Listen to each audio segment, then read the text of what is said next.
Item ಯಾವುದೇ ಇರಲಿ try ಮಾಡಿ ಆಚಿ ಚಿಕನ್ ಮಸಾಲಾ. ಆಚಿ ಚಿಕನ್ ಮಸಾಲಾ.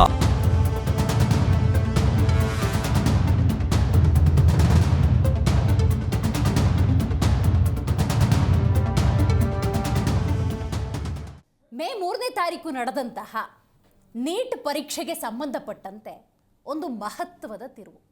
ಹೌದು, 3ನೇ ತಾರೀಕು ಬರೆದಂತಹ ಪ್ರಶ್ನೆ ಪತ್ರಿಕೆ ಸೋರಿಕೆಯಾಗಿದೆ ಅನ್ನುವಂಥ ಹಿನ್ನೆಲೆಯಲ್ಲಿ ಅಂದು ಬರೆದಂತಹ ಪರೀಕ್ಷೆ ರದ್ದಾಗಿದೆ. CBI ತನಿಖೆಯನ್ನು ಕೂಡ ನಡೆಸುತ್ತೆ. ಇಲ್ಲಿ ಹಲವಾರು ಆಯಾಮಗಳಲ್ಲಿ ಇದನ್ನು ನಾವು ಚರ್ಚೆ ಮಾಡಲೇಬೇಕಾಗಿದೆ. ಹೌದು, ಯಾಕೆ ಏನು ಅಂತ ನೋಡೋದಾದರೆ, ಮೊದಲನೇದಾಗಿ ಆ ಪರೀಕ್ಷೆ ರದ್ದಾಗಿರೋದ್ರಿಂದಾಗಿ ಪ್ರಾಮಾಣಿಕವಾಗಿ ಪರೀಕ್ಷೆ ಬರೆದಿರ್ತಾರೆ ನೋಡಿ, ಆ ವಿದ್ಯಾರ್ಥಿಗಳಿಗಾಗುವಂಥ ನಷ್ಟದ ಬಗ್ಗೆ ಇವತ್ತು ನಾವು ಚರ್ಚೆ ಮಾಡೋಣ. ಎರಡನೇದಾಗಿ ಪ್ರಶ್ನೆ ಪತ್ರಿಕೆಯನ್ನು ಸೋರಿಕೆ ಮಾಡುವಂಥ ಒಂದು ಜಾಲವೇ ಇದೆಯಲ್ಲ, ಅದರ ಬಗ್ಗೆ ಬಹಳ ದೊಡ್ಡ ಅಸಮಾಧಾನ ಇದೆ. ಅದನ್ನು ನಾವು ಡೀಟೇಲಾಗಿ ಚರ್ಚೆ ಮಾಡ್ತಾ ಹೋಗೋಣ. ಇನ್ನು ಬಹಳ ಮುಖ್ಯವಾಗಿ ಈ ಆಯಾಮದಲ್ಲೂ ನಾವು ಯೋಚನೆ ಮಾಡಬೇಕು ಅಂತ ಇದನ್ನು ನಾನು ಪ್ರಸ್ತಾಪ ಮಾಡ್ತಾ ಇದ್ದೀನಿ.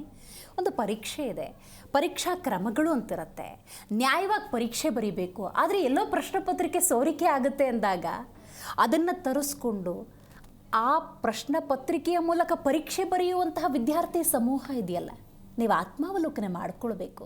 ಈ ಆಯಾಮದಲ್ಲೂ ಕೂಡ ನಾವು ಚಿಂತನೆಯನ್ನು ನಡೆಸೋಣ.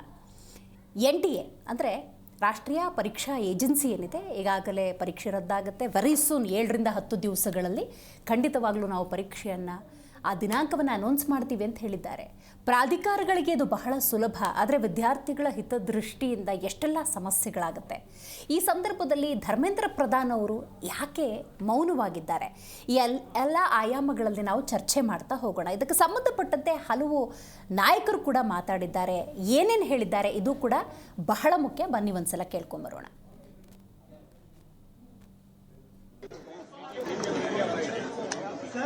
सर पेपर लीक पे क्या बोलेंगे? सर पेपर लीक पे सर सीबीआई इंक्वायरी की जाए।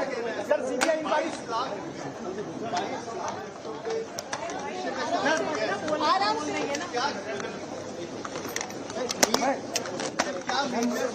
मैडम माइक के ऊपर कर रहे हैं।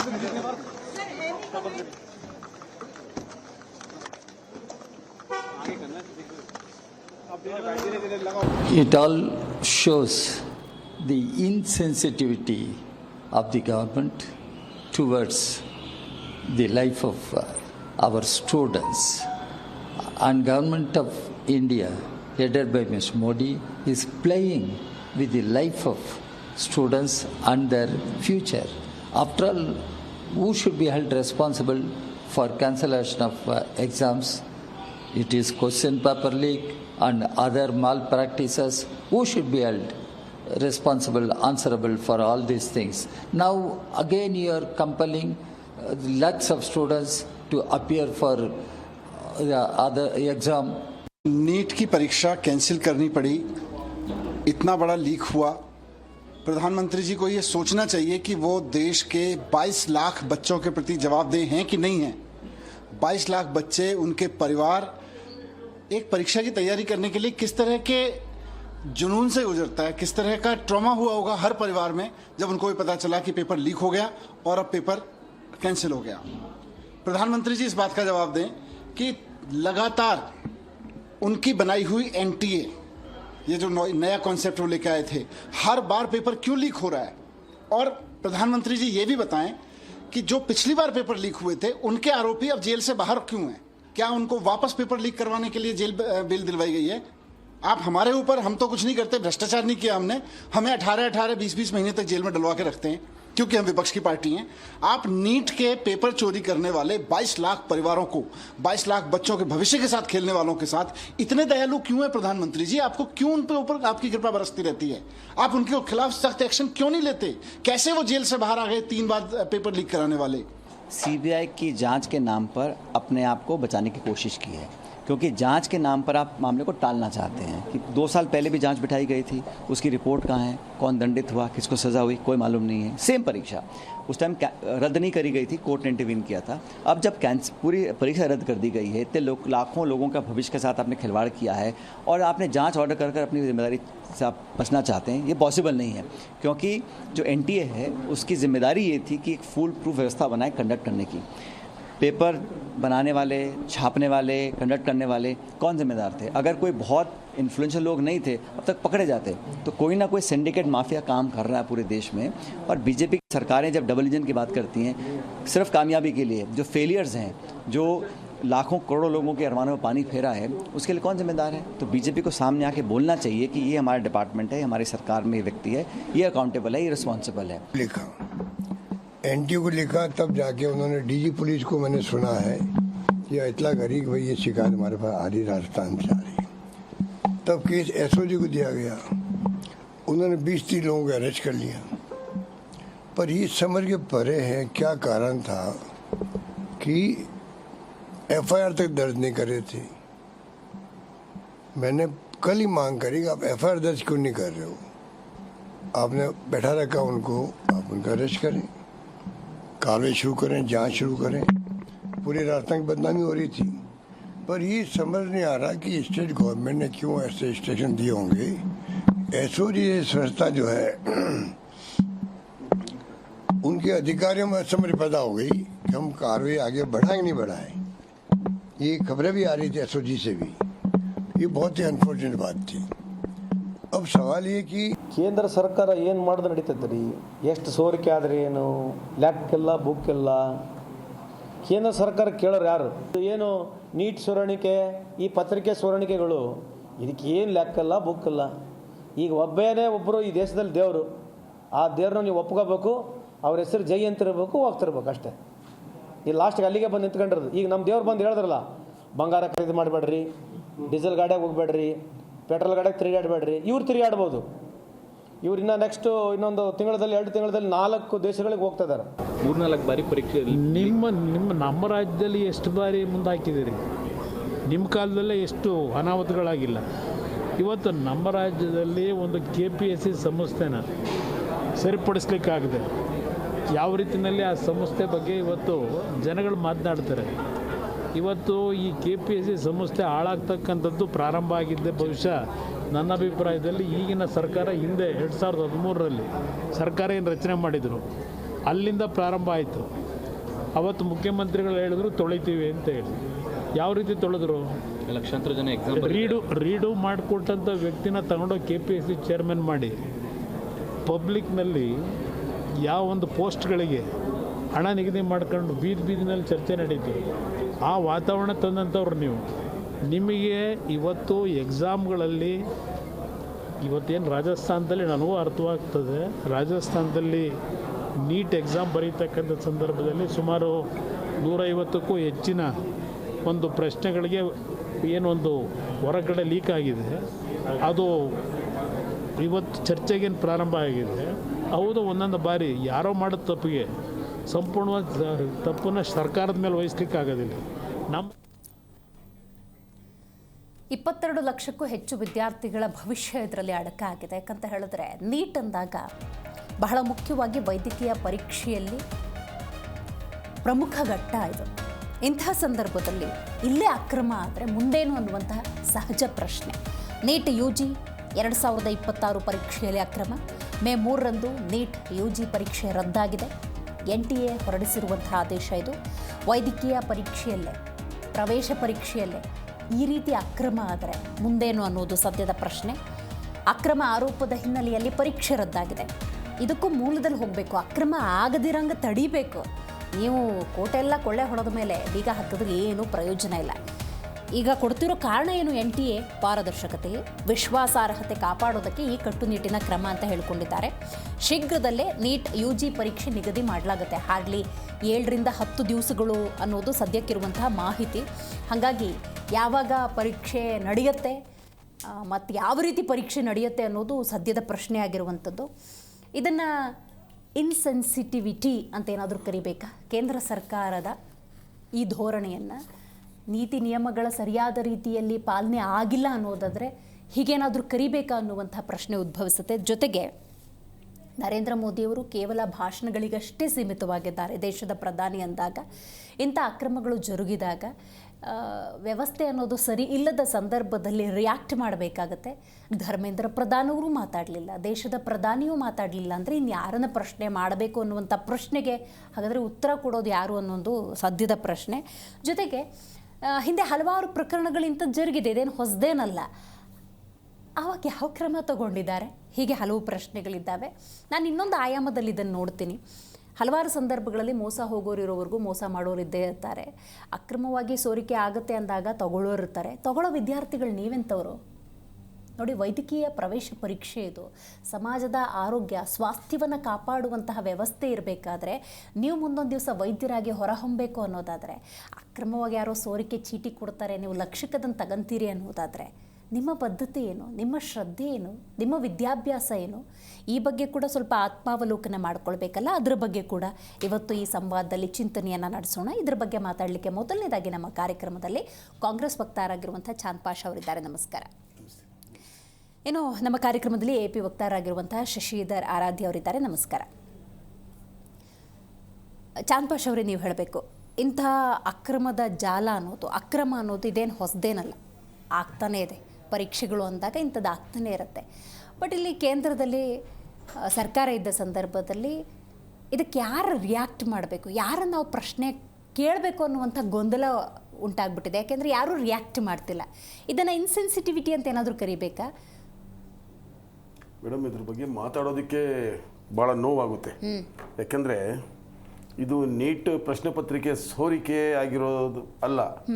ಈ ದೇಶದ ಲಕ್ಷಾಂತರ ಜನ ಕುಟುಂಬಗಳ ಅಂದರೆ ವಿದ್ಯಾರ್ಥಿಗಳ ಜೀವನ ಮತ್ತು ಅವರ ಭವಿಷ್ಯ ಅಲ್ಲದೆ ಅವರಿಗೆ ಜನ್ಮ ಕೊಟ್ಟಂಥ ತಂದೆ ತಾಯಿಗಳ ಶ್ರಮದ ಜೊತೆಯಲ್ಲೂ ಸಹ, ಅದೂ ಅಲ್ಲದೆ ಇಡೀ ಕುಟುಂಬಕ್ಕೆ ಆಧಾರ ಸ್ತಂಭವಾಗಿರ್ತಾರೆ ಮಕ್ಕಳು. ನನ್ನ ಮಗ ನಾಳೆ ಓದಿ ಡಾಕ್ಟರ್ ಆಗ್ತಾನೆ, ಮತ್ತೊಂದಾಗ್ತಾನೆ, ಮಗದೊಂದಾಗ್ತಾನೆ ಅಂತೇಳಿ ಎಷ್ಟು ಖರ್ಚು ಮಾಡಿರ್ತಾರೆ, ಎಷ್ಟು ಕಷ್ಟಪಟ್ಟಿರ್ತಾರೆ. ಅಂಥವರ ಬೆನ್ನಿಗೆ ಚೂರಿ ಹಾಕುವಂಥ ಕೆಲಸ ಅಲ್ವಾ ಇದು? ಆಗಲಿ, ಇದು ಮೊದಲನೇದೇನಲ್ಲ. 2016ರಲ್ಲೇ ಇದು ಪ್ರಾರಂಭ ಆಯಿತು, 2024ರಲ್ಲೂ ಆಯಿತು, ಈಗ 2026ರಲ್ಲೂ ಆಗ್ತಾ ಇದೆ. ಸೊ ಇದಕ್ಕೆ ಕೇಂದ್ರ ಸರ್ಕಾರ ಅದಕ್ಕೆ ಕಣ್ಣು ಮುಚ್ಕೊಂಡು ಕುಂತಿದೆಯಾ ಅಂತ ನಮ್ಮ ಪ್ರಶ್ನೆ. ಬೇರೆ ವಿಚಾರಗಳನ್ನು ನಾವು ಬೇರೆ ರೀತಿಯಲ್ಲಿ ಲಘುವಾಗಿ ಮಾತಾಡೋಣ, ಏನೇ ಮಾತಾಡೋಣ. ಇದಂತೂ ಅಕ್ಷಮ ಅಪರಾಧ. ಅಕ್ಷಮ ಅಪರಾಧ ಅಂದರೆ ಅವರಿಗೆ ಇದು ಕಣ್ಣೀರದು.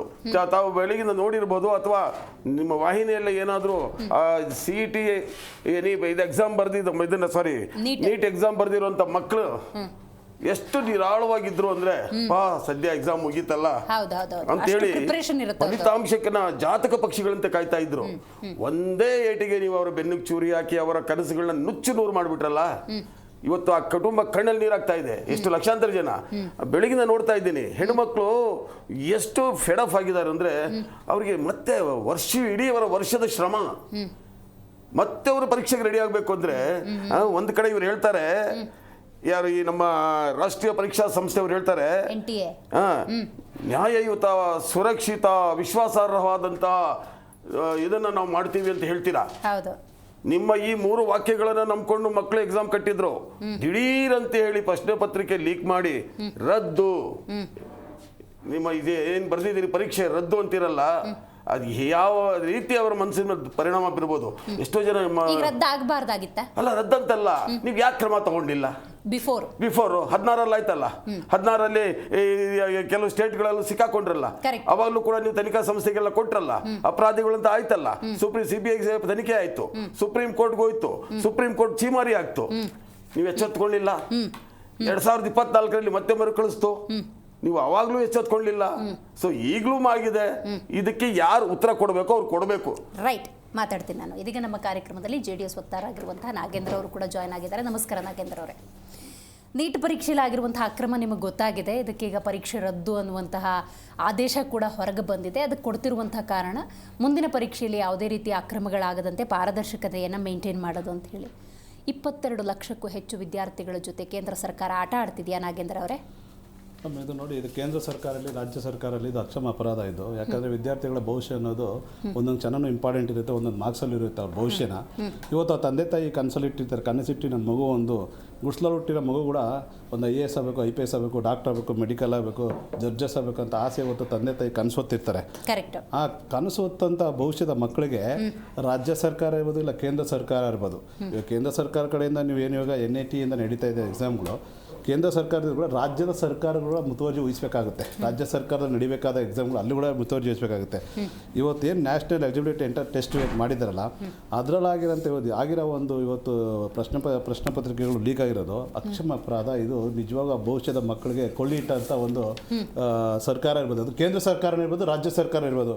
ಈ ವಿಚಾರದಲ್ಲಿ ಯಾರೂ ತಪ್ಪು ಮಾಡಬಾರ್ದು. ಯಾಕಂದರೆ ಇದು ಮಕ್ಕಳ ಭವಿಷ್ಯ. ಇದು ಈಗ ಲಕ್ಷಾಂತರ ರೂಪಾಯಿ ದುಡ್ಡು ಕೊಟ್ಟು ಓದಬೇಕು. ಇವತ್ತು ನೀವು ನೋಡಿರ್ಬೋದು, ಇವತ್ತು ಕೋಚಿಂಗ್ ಸೆಂಟರ್ಗಳಲ್ಲಿ ಒಂದೊಂದು ಸಬ್ಜೆಕ್ಟ್ಗಳು ಇವತ್ತು ಕೆಮಿಸ್ಟ್ರಿ, ಫಿಸಿಕ್ಸು ಮತ್ತು ಬಯೋ ಇದ್ದಾರೆ, ಇವೆಲ್ಲ ತಗೋಬೇಕಾದ್ರೆ 4ರಿಂದ 5 ಲಕ್ಷ ಬೇಕು ಒಂದೊಂದು ಸೆಂಟರ್ಗೆ. ಇವ್ರು ಕಾಲೇಜ್ ಇನ್ಕ್ಲೂಡಿಂಗ್ ಹೋಗಿ ಇವ್ರು ಕೋಚಿಂಗ್ ಸೆಂಟ್ರು ಇವತ್ತು ನೀವು ಫಿಸಿಕ್ಸ್ ವಾಲ ಇರ್ಬೋದು, ಅಲೇನ್ ಇರ್ಬೋದು, ಆಕಾಶ್ ಇರ್ಬೋದು, ಮತ್ತು ದೀಕ್ಷಾ ಇರ್ಬೋದು, ಇಂಥ ಕೋಚಿಂಗ್ ಸೆಂಟ್ರು ಸಪ್ರೇಟಾಗಿ ಇದನ್ನು ತಲೆ ಎತ್ತಿದೆ ಇವತ್ತು ಇಡೀ ದೇಶಾದ್ಯಂತ.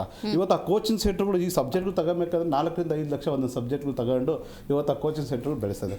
ಸೊ ಇಲ್ಲಿ ಬಡವ್ರು ಏನು ಮಾಡ್ತಾರೆ, ಸಾಲ ಮಾಡ್ತಾರೋ, ಸೋಲೋ ಮಾಡ್ತಾರೋ, ಬ್ಯಾಂಕ್ ಲೋನ್ ಮಾಡ್ತಾರೋ, ಜಮೀನು ಹೋಗ್ತಾ ಇರ್ತಾರೋ, ಕೈ ಸಾಲ ಮಾಡ್ತಾರೋ, ಒಡವೆ ಇರ್ತಾರೋ, ಗಿರ್ವಿ ಇಡ್ತಾರೋ, ಏನೋ ಒಂದಿಟ್ಟು ಆ ಮಗು ಭವಿಷ್ಯ ಕಟ್ಟಲೇಬೇಕಂತೇಳಿ ಇವತ್ತು ಕೋಚಿಂಗ್ ಸೆಂಟರ್ ಕಳಿಸ್ತಾರೆ.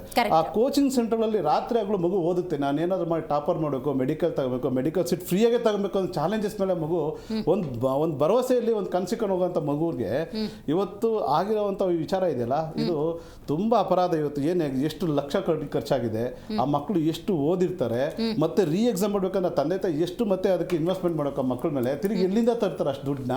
ಇದು ಯಾರು ಓರ್ಬೇಕಾಗಿರೋ ಹೊಣೆ ಇದು?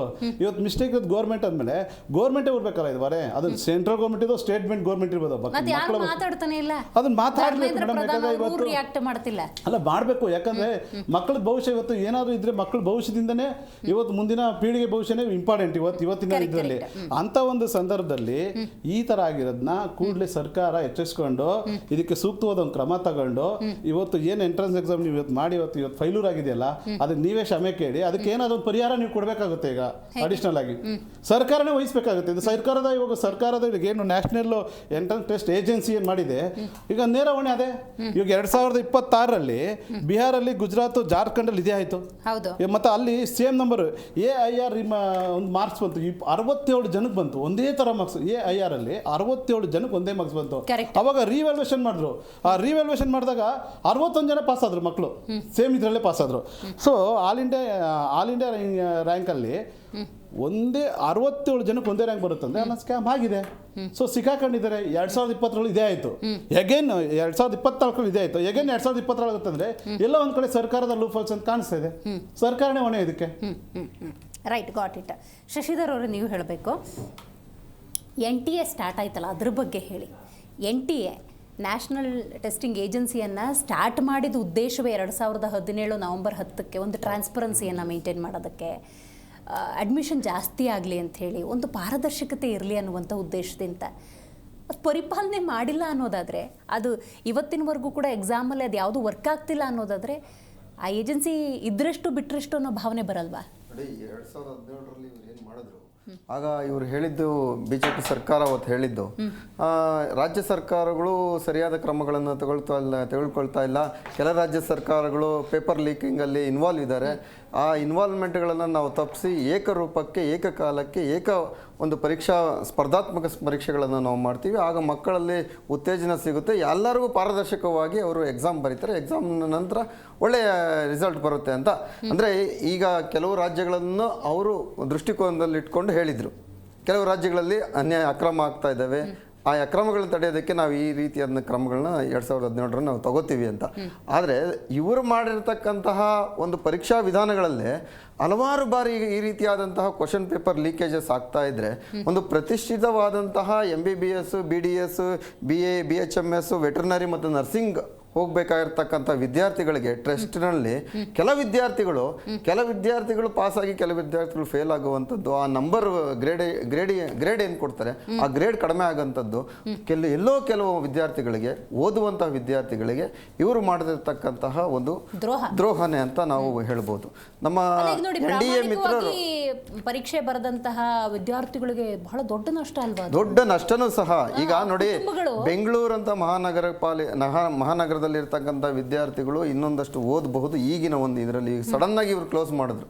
ಸಡನ್ ಎಕ್ಸಾಮ್ ರದ್ದಾಯ್ತು, ನೆಕ್ಸ್ಟ್ ಎಕ್ಸಾಮ್ಗೆ ನೀವು ರೆಡಿ ಆಗಿ ಅಂತ ಹೇಳ್ತಾರೆ. ಬೆಂಗಳೂರಿನಲ್ಲಿ ಇರ್ತಕ್ಕಂಥ ವಿದ್ಯಾರ್ಥಿಗಳು ಅಲ್ಪ ಸ್ವಲ್ಪ ಏನೋ ಅವರು ಓದಬಹುದು, ಮ್ಯಾನೇಜ್ ಮಾಡಬಹುದು. ಎಲ್ಲೆಲ್ಲೋ ಇರ್ತಕ್ಕಂತಹ ಹಳ್ಳಿಗಾಡುಗಳಲ್ಲಿ ಇರ್ತಕ್ಕಂಥ ಮಕ್ಕಳು ಅವರು ಇಲ್ಲಿಗೆ ಸಿಟಿಗಳಿಗೆ ಬಂದು ಓದಿ ಎಕ್ಸಾಮ್ ಮುಗಿಸಿ ಅವರು ನಿರಾಳ ಆಗಿರ್ತಾರೆ. ಒಂದು ಎಕ್ಸಾಮ್ ಮುಗಿಸಿದೀವಿ, ನಾನು ಚೆನ್ನಾಗಿ ಎಕ್ಸಾಮ್ ಮಾಡಿದ್ದೀನಿ, ಎಕ್ಸಾಮ್ ರಿಸಲ್ಟ್ ಏನು ಬರುತ್ತೋ ಅದು ಗೊತ್ತಿಲ್ಲ, ಆದರೂ ಸಹ ನಿರಾಳ ಆಗಿರ್ತಾರೆ. ಆ ನಿರಾಳತೆಯನ್ನ ಇವತ್ತು ನೀವು ಅವ್ರಿಗೆ ಉದ್ವೇಗ ತರಿಸ್ತಾ ಇದ್ದೀರಾ. ಆ ಮಕ್ಕಳು ಇವತ್ತು ಟ್ರಾಮಾ ಆಗ್ಬೋದು. ಅವರು ಇವತ್ತು ಬೇರೆ ಬೇರೆ ಆದಂಥ ರೀತಿಗಳು. ಹೆಣ್ಮಕ್ಳು ಈಗ ನಾವು ಶಾಲೆಯಲ್ಲಿ ಕಲಿತಾ ಇರಬೇಕಾದ್ರೆ ಒಂದು ಸಬ್ಜೆಕ್ಟಲ್ಲಿ ಫೇಲ್ ಕೆಲವರೆಲ್ಲ ಆತ್ಮಹತ್ಯೆ ಮಾಡ್ಕೊಂಡ್ರು.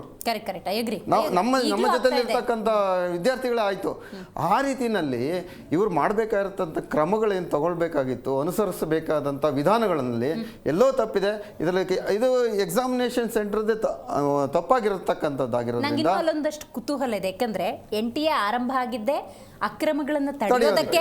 ರಾಜ್ಯ ಸರ್ಕಾರಗಳು ಮಾಡ್ತಾ ಇರ್ತಕ್ಕಂಥ ಅಕ್ರಮಗಳಿಗೆ ಅವ್ರು ಹೇಳಿದ್ದೇನು ಅವತ್ತಿನ ಕೇಳ್ಕೊಳ್ಳಿ. ಕಾರಣಗಳು ರಾಜ್ಯ ಸರ್ಕಾರಗಳಲ್ಲಿ ಆಗ್ತಾ ಇರ್ತಕ್ಕಂಥ ಅಕ್ರಮಗಳನ್ನ ನಾವು ತಡಿತೀವಿ, ದೇಶಾದ್ಯಂತ ಏಕರೂಪ ಒಂದು ಟೆಸ್ಟಿಂಗ್ ವ್ಯವಸ್ಥೆಯನ್ನು ಮಾಡ್ತೀವಿ ಅಂತ ಹೇಳಿದ್ದು. ಅದನ್ನ ಇವರು ತಪ್ತಾ ಇದ್ದಾರೆ. ಇವಾಗ ಯಾರು ಹೊಣೆ ಆಗ್ಬೇಕಾಗುತ್ತೆ? ಈಗ ಪ್ರಧಾನಮಂತ್ರಿ ಮೋದಿ ಅವರೇ ಹೊಣೆಗಾರರಾಗಬೇಕಾಗುತ್ತೆ, ಮತ್ತೆ ಅಲ್ಲಿರ್ತಕ್ಕ ಎಜುಕೇಶನ್ ಮಿನಿಸ್ಟರ್ ಹೊಣೆಗಾರರಾಗಬೇಕಾಗುತ್ತೆ. ತಕ್ಷಣ ಯಾರನ್ನಾದ್ರೂ ಹೊಣೆಗಾರಿಕೆ ಮಾಡಿ ಅವ್ರು ರಾಜೀನಾಮೆ ತಗೋಬೇಕು. Take it for granted.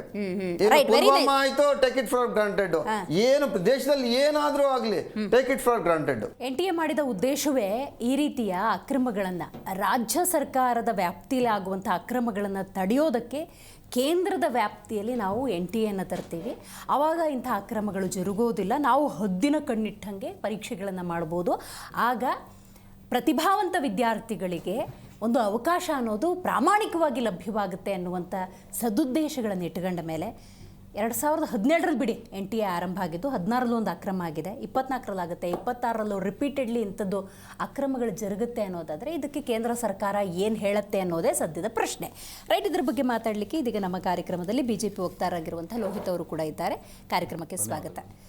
Narendra Modi ಅವರು ಈಗಲಾದರೂ ಮಾತಾಡಬೇಕು. ಟೇಕನ್ ಫಾರ್ ಗ್ರಾಂಟೆಡ್ ಆಗಿಬಿಟ್ಟಿದೆ ಅನ್ನುವಂಥ ಅಸಮಾಧಾನ ಪ್ರತಿಪಕ್ಷಗಳಿಗೂ ಇದೆ, ಸಾಮಾನ್ಯ ನಾಗರಿಕರಿಗೂ ಇದೆ.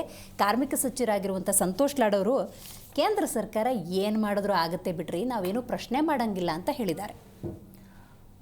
ಒಂದು ಇದು ಗಂಭೀರವಾದಂಥ ಸಮಸ್ಯೆ. ಇದು ಮಕ್ಕಳ ಭವಿಷ್ಯದ ಜೊತೆ ತುಂಬ ಆತಂಕ ಪಡೋಂಥ, ಎಲ್ಲರೂ ಸಾರ್ವಜನಿಕರು ಎಲ್ಲ ಸಮಾಜನೇ ಆತಂಕ ಪಡೋಂಥ ವಿಚಾರ ಇದು.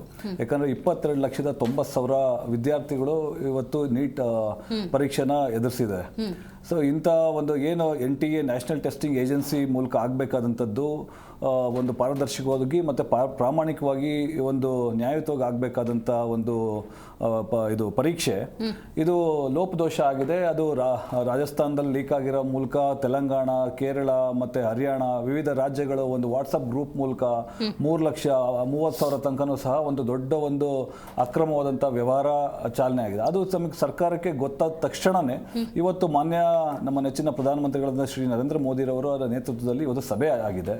ತಕ್ಷಣ CBI ಒಂದು ತಂಡ ಸಹ ರಚನೆ ಮಾಡಿ ರಾಜಸ್ಥಾನದಲ್ಲಿ 20 ಜನ ಆಗಿರ್ಬೋದು, ಅಥವಾ ಹರಿಯಾಣದಲ್ಲಿ ಮತ್ತು ವಿವಿಧ ರಾಜ್ಯಗಳಲ್ಲೂ ಸಹ ಕೆಲವರು ಆರೋಪಿಗಳನ್ನ ಬಂಧಿಸುವಂತ ಒಂದು ಪ್ರಕ್ರಿಯೆ ಬಂಧಿಸಿದ್ದಾರೆ. ಇಲ್ಲಿ ಯಾವುದೇ ರೀತಿಯಲ್ಲೂ ಸಹ ಕಾಂಪ್ರಮೈಸ್ ಇಲ್ಲ. ಏನು ಇದು ಆಡಳಿತಾತ್ಮಕವಾದಂಥ ಲೋಪದೋಷ ಇದೆ, ಇದು ರಾಜಕೀಯವಾದಂಥ ಲೋಪದೋಷಗಳಲ್ಲ. ಆ ರಾಜಕೀಯವಾದಂಥ ನಿರ್ಧಾರಗಳು ನಾವು ಅದನ್ನು ಸುಧಾರಣೆ ಮಾಡೋದಕ್ಕೋಸ್ಕರ ಅದು ಇನ್ನೂ ಹೆಚ್ಚಿನ ಒಂದು ಪರಿಣಾಮಕಾರಿಯಾಗಿ ಒಂದು ಕೆಲಸ ಮಾಡಲಿ ಅನ್ನೋ ಒಂದು ಕ್ರಮಬದ್ಧವಾಗಿ ಮಾಡಿದಂಥ ಯೋಜನೆ ಅಥವಾ ಮಾಡಿದಂಥ ಒಂದು ನೀತಿ, ಇದನ್ನ ಒಂದು ಏನು ಆಡಳಿತಾತ್ಮಕವಾದಂಥ ಕೆಲವರು ಪ್ರಿಂಟಿಂಗ್ ಪ್ರೆಸ್ಸಲ್ಲೋ ಎಲ್ಲೋ ಒಂದು ಲೀಕ್ ಆಗಿದೆ ಅನ್ನೋದು ಒಂದು ಮಾಹಿತಿ ಹೊರಗೆ ಬಂದಿರೋಂಥದ್ದು. ಅದು ಸೂಕ್ತವಾದಂಥ ತನಿಖೆ ಮಾಡಿ ಯಾರು ಅದು ತಪ್ಪು ಮಾಡಿದ್ದಾರೆ, ತಪ್ಪು ಎಸಗಿದ್ದಾರೆ, ಅವರಿಗೆ ಗಂಭೀರವಾದಂಥ ಒಂದು ಶಿಕ್ಷೆಗೆ ಒಳಪಡಿಸೋಂಥ ಒಂದು ನಮ್ಮ ಸರ್ಕಾರದಿಂದ ಆಗೋಂಥದ್ದು. ಬಟ್ ಇಲ್ಲಿ ಆಗಿರೋ ಅಂಥ ತಪ್ಪುಗಳನ್ನ ಯಾವ ರೀತಿ ಸುಸ್ಕೋಬೋದು ನಂತರ ಈಗ ಪಾಪ ಮಕ್ಕಳು ಈಗ ತಾನೇ ಭವಿಷ್ಯ ಎದುರು ನೋಡ್ತಾ ಇರ್ತಾರೆ, ಭವಿಷ್ಯ ಕಟ್ಕೊಳ್ಳೋ ಅಂತ ಒಂದು ಸ್ಟೇಜ್ ಇದೆಯಲ್ಲ, ಆ ಸ್ಟೇಜು ಮತ್ತು ಫೇಸ್ ಇದೆಯಲ್ಲ, ಏನು 12th ಸ್ಟ್ಯಾಂಡರ್ಡ್, ಅವರು ಭಾರಿ ಒಂದು ಇಡೀ ಕನಸುಗಳನ್ನೇ ಕಟ್ಕೊಂಡು ಸಾಕಷ್ಟು ಹಣ ವ್ಯಯ ಮಾಡಿ ಸಾಕಷ್ಟು ಒಂದು ಶ್ರಮ ಪಟ್ಟಿರ್ತಾರೆ ವಿದ್ಯಾರ್ಥಿಗಳು. ಅವರಿಗೆ ಅವರಿಗೊಂದು ಆತ್ಮವಿಶ್ವಾಸ ತುಂಬಿ ಸರ್ಕಾರನೂ ಸಹ ಮತ್ತೆ ಅದನ್ನು ಎಕ್ಸಾಮ್ ಮಾಡ್ತೀವಿ ಅಂತ ಹೇಳ್ತಾರೆ, ಅದಕ್ಕೆ ಫೀಸು ಸಹ ತಗೊಳ್ಳಲ್ಲ ಅಂತ ಹೇಳ್ತಾ ಇದ್ದಾರೆ. ಅದು ಮುಂದೆ ಪ್ರಕ್ರಿಯೆಗಳು ಚಾಲನೆ ಆಗಿ ಯಾರು ಅರ್ಹರಿದ್ದಾರೆ ಅವರಿಗೆ ಅವಕಾಶ ಸಿಗುತ್ತೆ. ಆದರೆ ರಾಜಕೀಯವಾದಂಥ ಆರೋಪಗಳಿದೆಯಲ್ಲ, ಇದು ಒಂದು ಸುಧಾರಣೆ ಆಗ್ತದ ಸಂದರ್ಭದಲ್ಲಿ ಈ ಥರದ್ದೆಲ್ಲ ಆಗಿದೆ. ನಾವು ಆಗಬಾರ್ದಿತ್ತು, ನಾವು ಅದನ್ನು ಆಗಿರೋದನ್ನ ಸಮರ್ಥನೆ ಮಾಡ್ಕೊಳ್ಳೋದಕ್ಕಂತೂ ಸಾಧ್ಯ ಇಲ್ಲ. ಆದರೆ ಬೇರೆ ಬೇರೆ ಸರ್ಕಾರದಲ್ಲಿ ಇದಕ್ಕಿಂತಲೂ ಹೆಚ್ಚಿಗೆ ಆಗ್ತಿತ್ತು. ಈಗ ನಮ್ಮ ಸರ್ಕಾರದಲ್ಲಿ ತುಂಬಾ ಕಡಿಮೆ ಆಗಿದೆ. ಇದು ಆಗಬಾರ್ದು. ಒಂದು ತಪ್ಪಾದ್ರೂ ಒಂದು ತಪ್ಪೇ. NDA ತಂದ ಉದ್ದೇಶವನ್ನ ನೋಡೋಣ.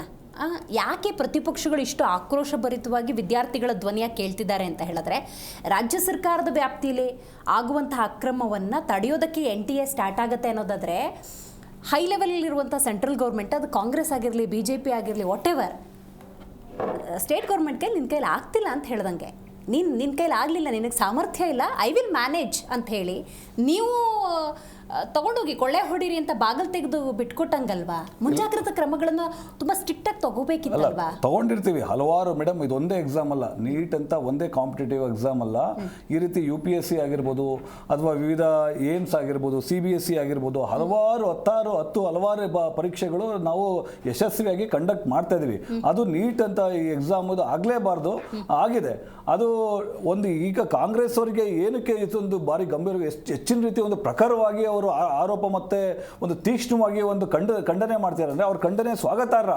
ಆದ್ರೆ ಅವರಿಗೆ ಅವ್ರ ಸರ್ಕಾರದಲ್ಲಿ ದಿನನಿತ್ಯ ಒಂದು ಅಕ್ರಮಗಳು, ಹಗರಣಗಳು, ಭ್ರಷ್ಟಾಚಾರಗಳು ಸಿಗ್ತಾ ಇದ್ವು. ಈಗ ನಮ್ಮಲ್ಲಿ ಯಾವುದೋ ಒಂದೇ ಒಂದು ಈ ಥರದ್ದು ಸಿಕ್ಕರೆ ಸಾಕು, ಅದನ್ನು ದೊಡ್ಡ ಮಟ್ಟಿಗೆ ಪ್ರೊಜೆಕ್ಟ್ ಮಾಡಿ ನಮ್ಮ ಸರ್ಕಾರಕ್ಕೇನೆ ಒಂದು ಕಪ್ಪು ಚುಕ್ಕೆ ತರ ಅಂತ ಒಂದು ಅವರು ದೂಷಣೆ ಮಾಡೋ ಅಂತ ಒಂದು ಮನಸ್ಥಿತಿ ಅದು.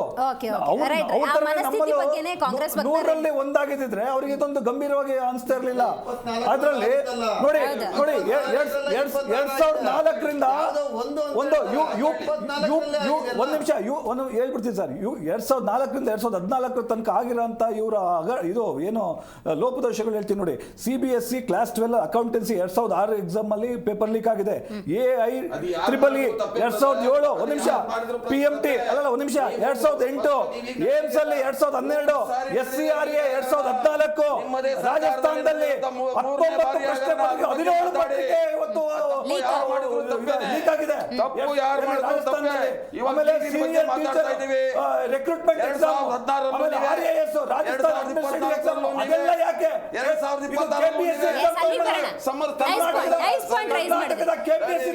ಈಗ ಲೋಹಿತ್ ಅವ್ರು ಕೇಳ್ತಿರೋ ಪ್ರಶ್ನೆನೂ ಅದೇ, HD ಕುಮಾರಸ್ವಾಮಿ ಅವ್ರು ಕೇಳಿದ್ದು ಅದೇ. ನೀವ್ ಯಾವ ನೈತಿಕತೆಯಲ್ಲಿ, ಅಫ್ಕೋರ್ಸ್ ವಿದ್ಯಾರ್ಥಿಗಳು ಪೋಷಕರ ಧ್ವನಿಯ ಆಧಾರದಲ್ಲಿ ಪ್ರತಿಪಕ್ಷವಾಗಿ ನೀವು ಕೇಳ್ತಾ ಇದ್ದೀರಿ, ಐ ಕಂಪ್ಲೀಟ್ಲಿ ರೆಸ್ಪೆಕ್ಟ್. ಬಟ್ ನಿಮ್ಗೆ ಯಾವ ನೈತಿಕತೆ ಇದೆ ಅನ್ನೋದೇ ಅವ್ರ ಪ್ರಶ್ನೆ.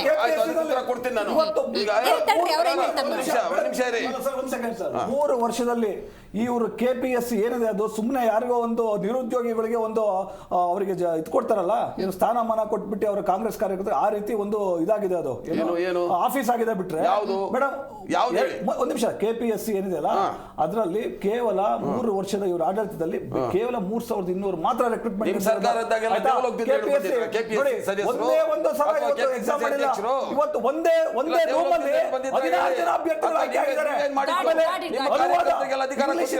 ಕನ್ನಡದಿಂದ ಇಂಗ್ಲಿಷ್ ಅಲ್ಲೂ ಲೋಪದೋಷಗಳು. ಒಂದೇ ಒಂದು ರೆಕ್ರೂಟ್ಮೆಂಟ್ ಯೋಗ್ಯತೆ ನಮಗೆ ಹೇಳ್ಬೇಡ್ರಿ, ಯೋಗ್ಯತೆ ನಿಮಗಿಲ್ಲ, ನಮಗೆ ಯೋಗ್ಯತೆ ಇದೆ. ನಿಮ್ಮದೇ ಕೇಂದ್ರ ಸರ್ಕಾರದಲ್ಲಿ ಈ ಹಗರಣ ಮೊದಲನೇ ಬಾರಿ ಏನಲ್ಲ, 3ನೇ ಸರಿ ಆಗ್ತಾ ಇರೋದು. ಏನ್ರಿ ಕಣ್ಮುಚ್ಕೊಂಡು ಏನ್ರಿ ಮಾಡ್ತಾ ಇದಾರೆ ನಿಮ್ಮ ವಿದ್ಯಾಮಂತ್ರಿಗಳು? 2016 ಆಯ್ತಲ್ಲ, ನಿಮ್ಗೆ ಎಚ್ಚರಿಕೆ ಗಂಟೆ ಅಲ್ವಾ ಅದು? 2024 ಆಗಿದ್ದು ಅದು ಎಚ್ಚರಿಕೆ ಗಂಟೆ ಅಲ್ವಾ ಇದು? ಈ 26 ಬಂದಿದ್ದೀರಿ, ತಿರ್ಗಾ ಯಾವ ಮುಖ ಇಟ್ಕೊಂಡು ನೀವು ಅದನ್ನು ಸಮರ್ಥನೆ ಮಾಡ್ಕೊಳ್ತೀರಿ? ಎಲ್ಲ ಆಗಿದೆ, ತಪ್ಪಾಗಿರೋದು ತಪ್ಪೆ, ಯಾವ ಸರ್ಕಾರದಲ್ಲಾಗಿದ್ರು ತಪ್ಪೆ. ಆದ್ರೆ ಇದಿದೆಯಲ್ಲ, ಇದು ದೊಡ್ಡ ಹೀನವಾದಂತ ಕೆಲಸ. ಇದು ನೀಟ್ ಬಗ್ಗೆ ಇರುವಂತಹ ಅಂತಃಕರಣ KPSC ವಿಷಯದಲ್ಲಿ ಕಾಂಗ್ರೆಸ್ ಇದೆಯಾ ಮೇಡಮ್? ತಪ್ಪಿದ್ರೆ ತಪ್ಪೆ ಅಂತ ಹೇಳ್ತಾ ಇದ್ದೀನಲ್ಲ, ಯಾರು ತಪ್ಪು ಮಾಡಿದ್ರು ತಪ್ಪೆ, ಅನುಭವಿಸ್ಕೊಂಡು ಹೋಗ್ತಾರೆ. ಅದನ್ನ ಮಾಡಿ ನೀವು ನೋಡಿ, CBIಗೆ ಎನ್ಕ್ವೈರಿ ಕೊಟ್ಟಿರಿ 2024ರಲ್ಲಿ 16ರಲ್ಲಿ. ಆಮೇಲೆ CBI ಅದನ್ನ ಕೇಸ್ ಮಾಡ್ತು, ಸುಪ್ರೀಂ ಕೋರ್ಟ್ ತಪ್ಪು ನಡೆದಿದೆ ಅಂತ ಹೇಳ್ತು. ಛೀಮಾರಿ ಆಗ್ತು. ಆದ್ರೂ ನೀವು ಎಚ್ಚೆತ್ಕೊಳ್ಳಿಲ್ವಲ್ಲ ನೀವು. ಈಗ 26 ಏನೋ ಆಗಿದೆ, ಏನೋ ಮಾಡ್ತೀವಿ. ನಿಮ್ಮ ನೈತಿಕತೆ ಇದ್ರೆ ಮೊದಲು ಆ ಧರ್ಮೇಂದ್ರ ಪ್ರಧಾನ್ ಇಮಿಡಿಯೇಟ್ ರಾಜೀನಾಮೆ ಕೊಡಬೇಕಾಗಿತ್ತು. ನೀವು ಯಾರಿಗಾದ್ರೂ ಮಾಡ್ಕೊಳ್ಳಿ. ನಾವು ಹೇಳ್ತಾ ಇರೋದು ಇಲ್ಲಿ ನಾವು ರಾಜಕೀಯದ ಕಿತ್ತಾಟ ಅಲ್ಲ, ಮಕ್ಕಳ ಭವಿಷ್ಯ ಅಲ್ಲ. ನೋಡಿ ಈಗಿನ ಕಾಲದ ಮಕ್ಕಳು ಹೇಗಿದ್ದಾರೆ. ಒಂದು ನಿಮಿಷ ನಾನು ಹೇಳ್ಬಿಡ್ತೀನಿ. ಗಟ್ಟಿಯಾಗಿ ಪ್ರಶ್ನೆ ಮಾಡ್ತಾರಲ್ಲ, ರಾಜ್ಯ ಸರ್ಕಾರದವರು ಸಮರ್ಥ ಇದು ಮಾಡ್ಕೋಬೇಕಲ್ಲ, ಏನೋ ವಿಶ್ಲೇಷಣೆ ಮಾಡ್ಬೇಕಲ್ಲ. ನಾನು ಹೇಳ್ತಾ ಇದ್ದೀನಲ್ರಿ, ನಮ್ಮಲ್ಲಿ ಏನಾನ ತಪ್ಪು ನಡೆದಿರೋ ತಪ್ಪು. ನಾನೇನ್ ಹೇಳ್ತಾ ಇದ್ದೀನಿ ಮೇಡಮ್, ದಯವಿಟ್ಟು ನೀವು ಗಮನಿಸಬೇಕು. ನಾವುಗಳು ಓದ್ತಿದ್ದಂತ ಕಾಲ ಬೇರೆ. ಕರೆಕ್ಟ್. ಇವತ್ತಿನ ವಿದ್ಯಾರ್ಥಿಗಳ ಒಂದು ಇದು ಹೇಗಿದೆ ಅಂದ್ರೆ ಅವರ ಓದುವಿಕೆ, ಸ್ಪರ್ಧಾತ್ಮಕ ಓದುವಿಕೆ. ಅಪ್ಪ ಅಮ್ಮ ಅವರಿಗೆ ಓದು ಓದು ಓದು ಓದು ಅಂತ ಒತ್ತಡ ಹಾಕೋದಕ್ಕಿಂತ ವಿದ್ಯಾರ್ಥಿಗಳೇ ಅವರವರಲ್ಲೇ ಕಾಂಪಿಟೇಷನ್, ನಾನು ಫಸ್ಟ್ ಬರ್ಬೇಕು ಅನ್ನೋ ಒಂದು ರೀತಿಯಲ್ಲಿ ಕಣ್ಣಿಗೆ ಎಣ್ಣೆ ಬಿಟ್ಕೊಂಡು ಓದಿರ್ತಾರೆ. ಯಾವ ಮಟ್ಟಕ್ಕೆ ಓದಿರ್ತಾರೆ ಅಂತ ಹೇಳಿದ್ರೆ ಸುಮ್ಮನೆ ಒಂದು ಚೂರು ನೋಡಿ. ನಾಳೆ ನಾಡ್ದು ಪತ್ರಿಕೆ ನೋಡಿ ಎಷ್ಟು ಜನ ಕಣ್ಣೀರಾಗ್ತಾರೆ. ನಾನು ಹೇಳ್ತಾ ಇರೋದು, ಇವ್ರು ಹೇಳ್ತಾರಲ್ಲ ಮೇಡಮ್, ಆ ಒಂದೇ ಒಂದು ಕುಟುಂಬ ಒಂದು ಮಗುನ ಸಾಕಿ ಬೆಳೆಸ್ಬೇಕಂದ್ರೆ ಈ ವಿದ್ಯಾರ್ಥಿಗಳ ಜೀವನದಲ್ಲಿ ಸೆಕೆಂಡ್ PUC ಅನ್ನೋದು ಪ್ರಮುಖವಾದ ಘಟ್ಟ. ಇಲ್ಲಿ ಏನಾದ್ರೂ ಎಡವಿದರೆ ಅವರ ಜೀವನ ಶೈಲಿನೇ ಬದಲಾವಣೆ, ಜೀವನ ಶೈಲಿನ ಬದಲಾವಣೆ ಮೇಡಮ್. ಸೆಕೆಂಡ್ PUC ಅನ್ನೋದೇನಾದ್ರೂ ಅವ್ರಿಗೆ ಸಕ್ಸಸ್ ಆಗ್ಬಿಟ್ರೆ ಅವ್ರು ಏನ್ ಗುರಿ ಇಟ್ಕೊಂಡು ಮುಂದೆ ಓದ್ಬೇಕು ಅಂತಿದ್ದಾರೆ ಅಥವಾ ಏನು ತಲುಪಬೇಕು ತಲುಪ್ತಾರೆ. ಅದನ್ನೇ ಅಲ್ಗಾಡಿಸಿದಾರೆ. ಈಗ ಅದೇ ಅಲ್ಗಾಡಿದೆಯಲ್ಲ, ಅದ್ರ ಬಗ್ಗೆ ಮಾತಾಡೋಣ. ರಾಜಕೀಯದಲ್ಲಿ 16 ವಿಚಾರಗಳಿವೆ. ನೀವು ನಮ್ಮ ಮೇಲೆ ಹೇಳಿ, ನಾವು ನಮ್ಮ ಮೇಲೆ ಹೇಳ್ತೀವಿ. ಎಜುಕೇಶನ್ ಸಿಸ್ಟಮ್ ತಗೊಳ್ಳಕ್ಕಾಗ್ತಾ ಇಲ್ಲ. ಆ SSLC ಎಕ್ಸಾಮ್ ಅನ್ನ ಒಂದು ಏನೋ ಒಂದು quality of the education system ನೇ ಹಾಳು ಮಾಡಿದೆ ಈಗ ಕಾಂಗ್ರೆಸ್ ರಾಜ್ಯ. ಹೋಗ್ತಾ ಇದೆ SSLC ನಲ್ಲಿ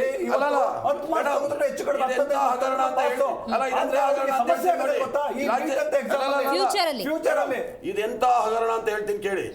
ಕೇಂದ್ರದಲ್ಲಿ ಈ ನಮ್ಮ ದೇಶದಲ್ಲಿ ಎಲ್ಲಿ ನೋಟು ಮುದ್ರಣ ಆಗುತ್ತಲ್ಲ, ನೋಟು ಮುದ್ರಣ ಯಾರಿಗೂ ಗೊತ್ತಾಗಲ್ವಂತೆ ಎಲ್ಲಿ ಏನು ಅಷ್ಟು ಇದಿರುತ್ತೆ. ಅದಕ್ಕಿಂತ ಹೆಚ್ಚು ಈ ಪರೀಕ್ಷೆ ಪತ್ರಿಕೆ. ಇದನ್ನ ಇವ್ರು ಹೇಳ್ತಾರೆ ಯಾವುದೋ ಒಂದು ಪ್ರಿಂಟಿಂಗ್ ಪ್ರೆಸ್ ಅಲ್ಲಿ ಆಗಿರ್ಬೋದು ಅಂತ ಹೇಳ್ತಿರಲ್ಲ. ಏನ್ರಿ ಇದು ಎಷ್ಟು ಸಣ್ಣ ಮಾತು ಹೇಳ್ತಾ ಇದ್ದೀರಿ. ಪ್ರಿಂಟಿಂಗ್ ಪ್ರೆಸ್ ಅಂತ ನೀಟ್ ಎಕ್ಸಾಮ್ ನ ಯಾವ್ದೋ ಒಂದು ಇದು ಕೊಟ್ಬಿಟ್ಟು ಪ್ರಿಂಟ್ ಜವಾಬ್ದಾರಿ ತರ ತೋರಿಸ್ತಾ ಅಲ್ಲ. ಬೇಜವಾಬ್ದಾರಿ ಹೆಂಗೆ ಅಂದ್ರೆ ಸರ್, ಈ ವಾಲ್ಮೀಕಿ ಅಭಿವೃದ್ಧಿ ನಿಗಮದ ಹಣ ಆ ನಿಗಮದ ಅಭಿವೃದ್ಧಿಗೆ ಅಂತಿತ್ತು, ಅದೆಲ್ಲೋ ಬಾರಲ್ ಬಿಲ್ ಆಯ್ತಲ್ಲ, ಹಂಗೆ ಅಷ್ಟು ಸಂಕಟದ ವಿಚಾರ. ಅದು ಯಾರೇ ಆಗಿದ್ರು ಕೂಡ. ಶಶಿಧರ್ ಅವರೇ, ಯಾಕೆ ಸಂಕಟ ಆಗುತ್ತೆ ಅಂದ್ರೆ ವಿದ್ಯಾರ್ಥಿಗಳು, ಪೋಷಕರು, ಕುಟುಂಬದ ದೃಷ್ಟಿಯಿಂದ ಕೊರೋನಾದಲ್ಲಿ ಹಿಂದಿನ ಪ್ರಕರಣಗಳಲ್ಲಿ ಎಷ್ಟು ಮಟ್ಟಿಗೆ ಕ್ರಮ ಆಗಿದೆ ಯಾವುದೂ ಇಲ್ಲ. ಇದ್ರ ಬಗ್ಗೆ ಹೇಳಿ ಒಂದು ನಿಮಿಷ. 144 ಜನರ 2024ರಲ್ಲಿ ಜರುಗಿದ ಒಂದು ಏನು ಕ್ವಶನ್ ಪೇಪರ್ ಲೀಕೇಜ್ ಅಲ್ಲಿ 144 ಜನರನ್ನ ಹ್ಯಾಂಡ್ ಓವರ್ ಮಾಡ್ಕೊಂಡಿದ್ದಾರೆ. ಹ್ಯಾಂಡ್ ಓವರ್ ಮಾಡಿಕೊಂಡು ಅಲ್ಲಿರತಕ್ಕಂಥ ನೋಡಿ ಏನಾಗಿದೆ, ಸ್ಕೂಲ್ ಅಫಿಷಿಯಲ್ಸು ಮತ್ತು ಕೋಆರ್ಡಿನೇಟರ್ಸ್ ಅದರಲ್ಲಿ ಇನ್ವಾಲ್ವ್ ಆಗಿದ್ದಾರೆ ಅಂತ ತನಿಖೆಯಲ್ಲಿ ಇದಾಗಿ CBI ಎನ್ಕ್ವೈರಿ ಆಗಿದೆ, ತನಿಖೆಯಲ್ಲಿ ಬಂದಿದೆ. ಅವರೆಲ್ಲರನ್ನೂ ಸಹ ಏನು ಕ್ರಮ ತಗೊಂಡಿದ್ದೀರಿ ಅಂದ್ರೆ, ಇವರು ಇಷ್ಟೂ ಜನ ಇವತ್ತು ಬೇಲ್ ಮೇಲೆ ಹೊರಗಡೆ ಇದ್ದಾರೆ. ಕ್ರಮ ಏನಾಯ್ತು ಅಂದ್ರೆ ಏನಾಗ್ತಾ ಇದೆ ಇಲ್ಲಿ ಅರ್ಥ ಮಾಡ್ಕೊಬೇಕು. ನಾನು ಅದನ್ನ ಕಾನೂನು ಪ್ರಕ್ರಿಯೆ ಸರಿ, ನೀವು ಸರ್ಕಾರ ಯಾರು ಜವಾಬ್ದಾರಿ ಅದು? ಹಾಗಾದ್ರೆ ಮಾಡ್ರು ಮಾಡಿದ್ ಬೇಲು ಆಚೆ ಬನ್ನಿ, ಆಮೇಲೆ ದರೋಡೆ ಮಾಡ್ರಿ, ಆಯ್ತು ನಾನು ಇವತ್ತು ಬ್ಯಾಂಕ್ ಅಲ್ಲಿ ಲೂಟಿ ಮಾಡ್ತೀನಿ, ಆಚೆ ಬರಲ್ಲ, ಅದನ್ನ ಕಾನೂನು ಪ್ರಕ್ರಿಯೆ, ಅದನ್ನು ಕಾನೂನು ಪ್ರಕ್ರಿಯೆ ಬ್ಯಾಂಕ್ ಅಲ್ಲಿ ಲೂಟಿ ಮಾಡ್ತಾರೆ, ಆಚೆ ಬಂದು ಹೇಳ್ತೀರಾ ಅದನ್ನೇ ಸರಿ ಇಲ್ಲ. ನಿಮ್ಮ ಸರ್ಕಾರ ಸರಿ ಇಲ್ಲ, ನಿಮ್ಮ ಪ್ರಧಾನಿ ಸರಿ ಇಲ್ಲ, ನಿಮ್ಮ ಹೋಮ್ ಮಿನಿಸ್ಟರ್ ಸರಿ ಇಲ್ಲ, ನಿಮ್ಮ ವಿದ್ಯಾಮಂತ್ರಿ ಸರಿ ಇಲ್ಲ ಅಂತ ನಾವು ಹೇಳ್ತಾ ಇರೋದು. ನೀವು ಏನಕ್ಕೂ ಯೋಗ್ಯರಲ್ಲ, ಅಯೋಗ್ಯರು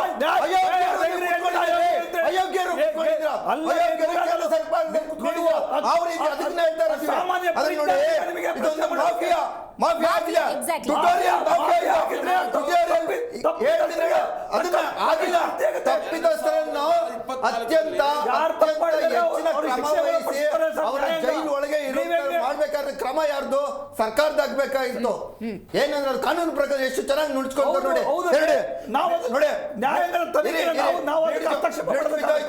ಸಣ್ಣ ಕ್ರಮ, ಅದು ಕಾನೂನು ಕ್ರಮ, ಅವನೇನು ಮಾಡ್ತಾರೆ, ನಾವೇನ್ ಮಾಡಕ್ಕಾಗಲ್ಲ. ರಫೇಲ್ ಡೀಲು ಕಾನೂನು ಕ್ರಮ, ನಾವೇನ್ ಮಾಡಕ್ಕಾಗಲ್ಲ. ಚೈನಾ 57 CBI ಯಾತೋ ಸ್ಕ್ವೇರ್ ಕಿಲೋಮೀಟರ್ ಆಕ್ರಮಣ ಮಾಡ್ತು, ನಾವೇನ್ ಮಾಡಕ್ಕಾಗುತ್ತೆ? ಸಣ್ಣದು ಅದೇ ನಾವಿದ್ದಾಗ ಜಾಸ್ತಿ ಆಯ್ತು. ಇನ್ನೊಂದು ನಮ್ ದೇವ್ರು ಇದಾನೆ, ನಮ್ ದೇವ್ರೆಲ್ಲ ನೋಡ್ಕೊಂತಾನೆ, ನಮ್ ದೇವ್ರು ಮೋದಿ ನೋಡ್ಕೊಂತಾರೆ. ಮತ್ತೆ ಗ್ಯಾಸ್ ಪ್ರೈಸ್ ಹೈಕ್ ಇಡೀ ಇತಿಹಾಸದಲ್ಲೇ ಜಾಸ್ತಿ ಆಯ್ತು. ಅಯ್ಯೋ ನಮ್ದಲ್ಲ ಸ್ವಾಮಿ, ಅಲ್ಲಿ ಹರ್ಮೂಜ್ ಆಗ್ಬಿಟ್ಟು. ಹೌದು, ಯಾಕೆ ಗೊತ್ತಿಲ್ಲ ಇದು ಸಾರ್ವಜನಿಕ ಸತ್ಯ ಇದು. ಆದ್ರೆ ಎಲೆಕ್ಷನ್ ಆಗೋವರೆಗೂ ಜಾಸ್ತಿ ಮಾಡ್ಲಿಲ್ಲ, ಎಲೆಕ್ಷನ್ ಆದ್ಮೇಲೆ ಜಾಸ್ತಿ ಮಾಡಿದ್ರಲ್ಲ, ಅದು ಹರ್ಮೂಜ್ ಇರ್ಲಿಲ್ಲ ಅವಾಗ ಎಲೆಕ್ಷನ್ಗೋಸ್ಕರ. ಇವತ್ತು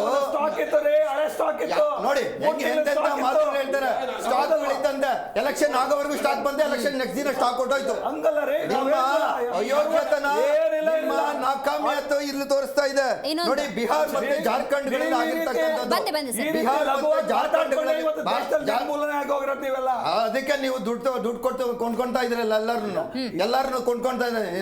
ಕ್ರಿಮಿನಲ್ಸ್ ಸಿಎಂಗಳು ಮಾಡ್ತಾ ಇದ್ರಲ್ಲ ದುಡ್ಡು ಕೊಟ್ಟು, ನೀವೇ ತಾನೆ ಮಾಡ್ತಾ ಇರೋದು. ಕ್ರಿಮಿನಲ್ಗಳು ಸಿಎಂ ಮಾಡಿರತಕ್ಕಂಥದ್ದು, ಮತ್ತು ಭ್ರಷ್ಟಾಚಾರಿಗಳು ಸಿಎಂ ಮಾಡಿರತಕ್ಕಂಥದ್ದು, ಮತ್ತೆ ಪೇಪರ್ ಲೀಕ್ ಮಾಡಿರೋರ್ನ ಮಿನಿಸ್ಟ್ರಿಗಳು ಮಾಡಿರತಕ್ಕಂಥದ್ದು ಬಿಜೆಪಿನ. ಯಾರು ನಾವು ಆಮ್ ಆದ್ಮಿ ಪಾರ್ಟಿ ಅಲ್ಲ. ಒಂದೇ 1% ಕೇಳಿದ್ರು ಅಂತ ಜೈಲಿಗೆ ಹಾಕಿದ್ದೀವ್ರಿ. ಒಂದೇ 1% ಅದು ನಮ್ಮ ನೋಡಿ. ಈಗ ಹೆಂಗಾಗ್ಬಿಟ್ಟಿದೆ ಅಂತ ಹೇಳಿದ್ರೆ, ಇಲ್ಲಿ ಇನ್ನೊಂದು ಆಯಾಮದಲ್ಲೂ ನೋಡಬೇಕಾಗತ್ತೆ. ಹೌದು, ಶಶಿಧರ್ ಅವರು ಉಲ್ಲೇಖ ಮಾಡಿದ ಹಾಗೇನೆ ಎಲ್ಲದಕ್ಕೂ very simple, we will handle ಅನ್ನೋ ಧೋರಣೆ ಇದೆ. ಇಲ್ಲ ಅಂದರೆ ಅಧಿಕಾರಿ ವರ್ಗ ಸಚಿವರಾಗಿ ನಮಗೂ ಆ ಇಲಾಖೆಗೂ ಸಂಬಂಧ ಇಲ್ಲದ ರೀತಿಯ ಸ್ಟೇಟ್ಮೆಂಟ್ಗಳನ್ನು ಕೊಡ್ತಾರಲ್ಲ, ಅದು ರಾಜ್ಯವೇ ಆಗಿರಲಿ ಕೇಂದ್ರವೇ ಆಗಿರಲಿ. ರಾಜ್ಯದಲ್ಲಿ ಹಲವಾರು ಪ್ರಕರಣಗಳಲ್ಲಿ ಅಧಿಕಾರಿ ವರ್ಗದ ಪ್ರಾಬ್ಲಮ್ ಇತ್ತೇ ಹೊರತು ಅಲ್ಲಿ ಸಚಿವರು ಉತ್ತರ ಕೊಡುವಂಥ ಪ್ರಮೇಯ ಬರಲಿಲ್ಲ. ಕೇಂದ್ರದಲ್ಲೂ ಕೂಡ ಈಗ ಅಂಥದ್ದೇ ಧೋರಣೆಗಳು ಹಲವಾರು ಪ್ರಕರಣಗಳು ಲಭ್ಯ ಆಗ್ತಿರೋದ್ರಿಂದಾಗಿ ಜನ ಚೀಮಾರಿ ಹಾಕೋ ದಿನ ದೂರ ಇಲ್ಲ. ಇನ್ನೊಂದು ಆಯಾಮ ನಾನು ಆಗಲೇ ಹೇಳಿದ್ನಲ್ಲ, ನೀವು ಸಮಾಜಕ್ಕೆ ಸ್ವಸ್ಥ ವೈದ್ಯರನ್ನು ಕೊಡುವಂಥ ವ್ಯವಸ್ಥೆ ಇದು. ವಿದ್ಯಾರ್ಥಿಗಳು ಅಲ್ಲೆಲ್ಲೋ ಸೋರಿಕೆ ಆಗುತ್ತೆ ಅಂದರೆ ನೀವು ಆ ಪತ್ರಿಕೆಗಳನ್ನು ತಗೊಂಡು ಪರೀಕ್ಷೆ ಬರೆಯುವಂತಹ ಚಿಂತನೆ ಇದೆಯಲ್ಲ ನಿಮ್ಮಲ್ಲಿ, ಅದ್ರ ಬಗ್ಗೆ ನನಗೆ ಅಸಮಾಧಾನ ಇದೆ. ನೋಡಿ, ಒಂದು ಇಲಾಖೆ ಅಂದಾಗ ಅಲ್ಲಿ ಸಚಿವರು ಇರ್ತಾರೆ, ಅಧಿಕಾರಿಗಳು ಇರ್ತಾರೆ. ಸಚಿವರು ನನಗೂ ಇದಕ್ಕೂ ಸಂಬಂಧ ಇಲ್ಲ ಅನ್ನೋ ರೀತಿಯ ಸ್ಟೇಟ್ಮೆಂಟ್ ಕೊಡೋದು ಅಥವಾ ಸ್ಟೇಟ್ಮೆಂಟನ್ನೇ ಕೊಡದೇ ಇರೋದು ಎಷ್ಟು ಅಪಾಯಕಾರಿ ಅಂತ. ನಾಗೇಂದ್ರ ಅವರೇ, ಇದಕ್ಕೆ ನೀವು ಉತ್ತರ ಹೇಳಬೇಕು. ಎಲ್ಲದಕ್ಕೂ ಅಧಿಕಾರಿಗಳೇ ಕಾರಣ, ಸಚಿವರಿಗೂ ಇದಕ್ಕೂ ಪಾಪ ಸಂಬಂಧ ಇಲ್ಲ. ಅವ್ರು ರಿಸೈನ್ ಮಾಡಲ್ಲ, ಅವ್ರ ನೈತಿಕ ಹೊಣೆ ಹೊತ್ಕೊಳ್ಳಲ್ಲ. ಮೇಡಮ್, ಇವತ್ತು ಕರ್ನಾಟಕ ರಾಜ್ಯದಲ್ಲಿ ಪ್ರಶ್ನೆ ಪತ್ರಿಕೆಗಳು ಲೀಕ್ ಆದಾಗ, ಬೀದಿಗೆ ಬಂದಾಗ ಮಕ್ಕಳಿಗೆ ಯಾವ ನ್ಯಾಯ ಸಿಕ್ತು ಅನ್ನೋದು ಇರಬೇಕು. ಕರ್ನಾಟಕ ಸರ್ಕಾರದಿಂದ ಮೊದಲಾಗಿ ಪ್ರಶ್ನೆ ಪತ್ರಿಕೆ ಲೀಕ್ ಮಾಡಿದ್ರು. ಇದೇ ಥರ ಒಂದು ದೊಡ್ಡ ಹೋರಾಟ ನಡೀತು ಕರ್ನಾಟಕದಲ್ಲಿ. ಅವಾಗ ಇವ್ರೇನು ಕ್ರಮ ತಗೊಂಡ್ರು? CBI ಕೊಟ್ಟಿದ್ರಾ, ಇಲ್ಲ ಅಧಿಕಾರಿಗಳನ್ನು ತನಿಖೆ ಮಾಡಿದ್ರಾ, ಅಧಿಕಾರಿಗಳನ್ನು ಸಸ್ಪೆಂಡ್ ಮಾಡ್ದ, ಇಲ್ಲ ನೈತಿಕತೆ ಎಜುಕೇಷನ್ ಮಿನಿಸ್ಟರ್ ರಾಜೀನಾಮೆ ಕೊಟ್ಟಿದ್ರಾ? ಇಲ್ಲಿ ಕೊಡಲಿಲ್ಲ. ಈಗ ಅಲ್ಲೊಂದು ಪ್ರಶ್ನೆ ಪತ್ರಿಕೆ ಲೀಕ್ ಆಗಿದೆ. ಯಾವ್ಯಾವ ರಾಜ್ಯದಲ್ಲಾಗಿದೆ ಫೈಂಡ್ ಔಟ್ ಮಾಡಬೇಕು, ಯಾಕಾಗಿದೆ. ಸರಿ, ಅದಕ್ಕೆ ತನಿಖೆ ರೂಪದಲ್ಲಿ ಏನು ಥರ ಶಿಕ್ಷೆ ತಗೊಂಡಿದ್ದಾರೆ ಅದನ್ನು ಇದು ಮಾತಾಡಬೇಕು ಹೊರತು ಮೋದಿ ರಾಜೀನಾಮೆ ಕೊಟ್ಕೊಳ್ಳಿ, ಎಜುಕೇಷನ್ ಮಿನಿಸ್ಟರ್ ರಾಜೀನಾಮೆ ಕೊಡಲಿ, ಅನಾಗರಿಕವಾಗಿ ಮಾತಾಡೋಂಥ ಮಾತುಗಳಿವಲ್ಲ. ಒಂದು ನಾಗರಿಕತೆ ಮಾತು ಮಾತಾಡಬೇಕಾದ್ರೆ ಎಜುಕೇಷನ್ ಒಂದು ನಿಮಿಷ ನಿಮ್ಮ ಮಾತಾಡೋಕೆ ಅವಕಾಶ ಕೊಟ್ಟ ಮಾತಾಡಿ. ನೀವು ಮಾತಾಡೋಕೆ ಅವಕಾಶ ಕೊಟ್ಟ ಮಾತಾಡಿ. ನೀವು ಮಾತಾಡೋಕೆ ಹೌದು, ಪ್ರೈಮ್ ಮಿನಿಸ್ಟರ್ ರಾಜೀನಾಮೆ ಕೊಡಬೇಕು. ಎಜುಕೇಷನ್ ಮಿನಿಸ್ಟರ್ ಎಜುಕೇಷನ್ ಸಿಸ್ಟಮ್ ಏನ್ ಪ್ರಾಬ್ಲಮ್ ಮತ್ತೆ ರಾಜೀನಾಮೆ ಇಲ್ಲ ಕೊಟ್ಟಿಲ್ಲ ನೀವು. ಕರ್ನಾಟಕದಲ್ಲಿ ಕೊಟ್ಟಿಲ್ಲ ರಾಜೀನಾಮೆ, ಕರ್ನಾಟಕದಲ್ಲಿ ಕೊಟ್ಟಿಲ್ಲ. ಪ್ರಶ್ನೆ ಪತ್ರಿಕೆ ಒಂದು ಮಾಡಕ್ಕಾಗಿಲ್ಲ ನಿಮ್ದು ಯೋಗ್ಯತೆ. ಸರ್ಕಾರ ಒಂದು ಕನ್ನಡ ಪತ್ರಿಕೆ ಪ್ರಶ್ನೆ ಪತ್ರಿಕೆ ಕನ್ನಡದಲ್ಲಿ ಪ್ರಶ್ನೆ ಪತ್ರಿಕೆ ಮಾಡಕ್ಕಾಗಿ ಸರ್ಕಾರದಿಂದ ಒಂದು ನಿಮಿಷ ನಮ್ಗೆ